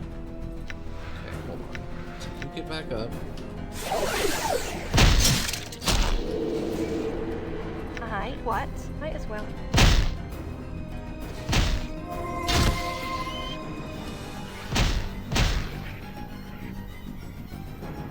Okay, 1400 experience. I'm gone. And stiletto. Okay, that was actually something we were carrying on us. I think we had a stiletto and like 3 gold rings on us, a cheese, and all their healing potions and stuff. Done. So yeah, maybe that stuff just lost forever? Dang. That's pretty brutal, actually, if that's the case. Hold on, load. Where does that put us? Oh, Taylor. I'm trying to think where that would put us before we actually went down there and died. Hold on. No. I'll just resume. Okay, so that just puts us here. That's fine. All right. Might have to do that off screen and just get us back to where we're at without having lost all of our stuff. Okay, so load. Brothel. Clerk's word. So this is when we first went into the brothel. So we should have all of our stuff here, right? Yeah. See, yeah, the Book of Tome and Ash and the mortuary reminder message. This stuff was just gone. Like, this stuff, obviously, I can understand them getting rid of. Okay, so that's way too far back. Taylor. Had we died... Okay, so we hadn't even died here yet, at the tailor's office? So the Fest Hall. Aye? That's when we had died. Okay. Alright, that's actually not too bad then. So I'll just have to go back to here when we were in the tailor shop and do that and just go talk to a bunch of people. Okay, that's not too bad. I can just take care of that off stream. I just don't want to lose all that stuff. I didn't realize how much stuff we were going to lose. I completely spaced on the fact that when they die, they drop all their stuff, and apparently it's just gone. Maybe we could eventually find it someplace, like it gets collected into a, I don't know, a container somewhere or something, but I don't really want to lose all that stuff, including some quest items, if I don't need to. I have to keep that in mind. I always forget that they just drop all of their inventory when they die for some reason. All right. I guess it's just so that you don't get stuck. If you can't access their body or something, you can just pick it up and then come back for them later, I suppose. I don't know.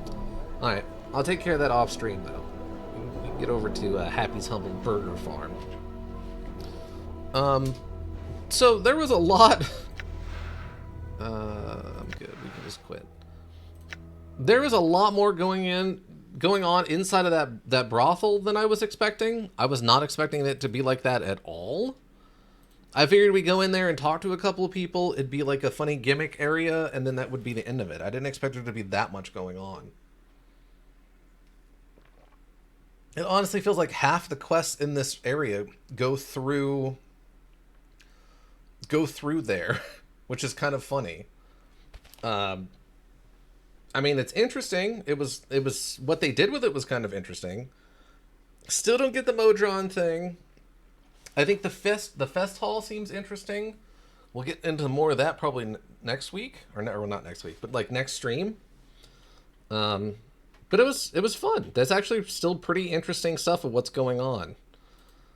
A little weird with like recruiting Fall from Grace seems really out of like left field because she's running a known establishment. But outside of that, I guess everything else is going well, which is fine. Lurkers, thank you. You have the Twitch row go around. We always appreciate you. Anybody who checks the VODs here on Twitch, checks the VODs on YouTube, Podstory, also greatly appreciated. Seeing those numbers helps keep me motivated.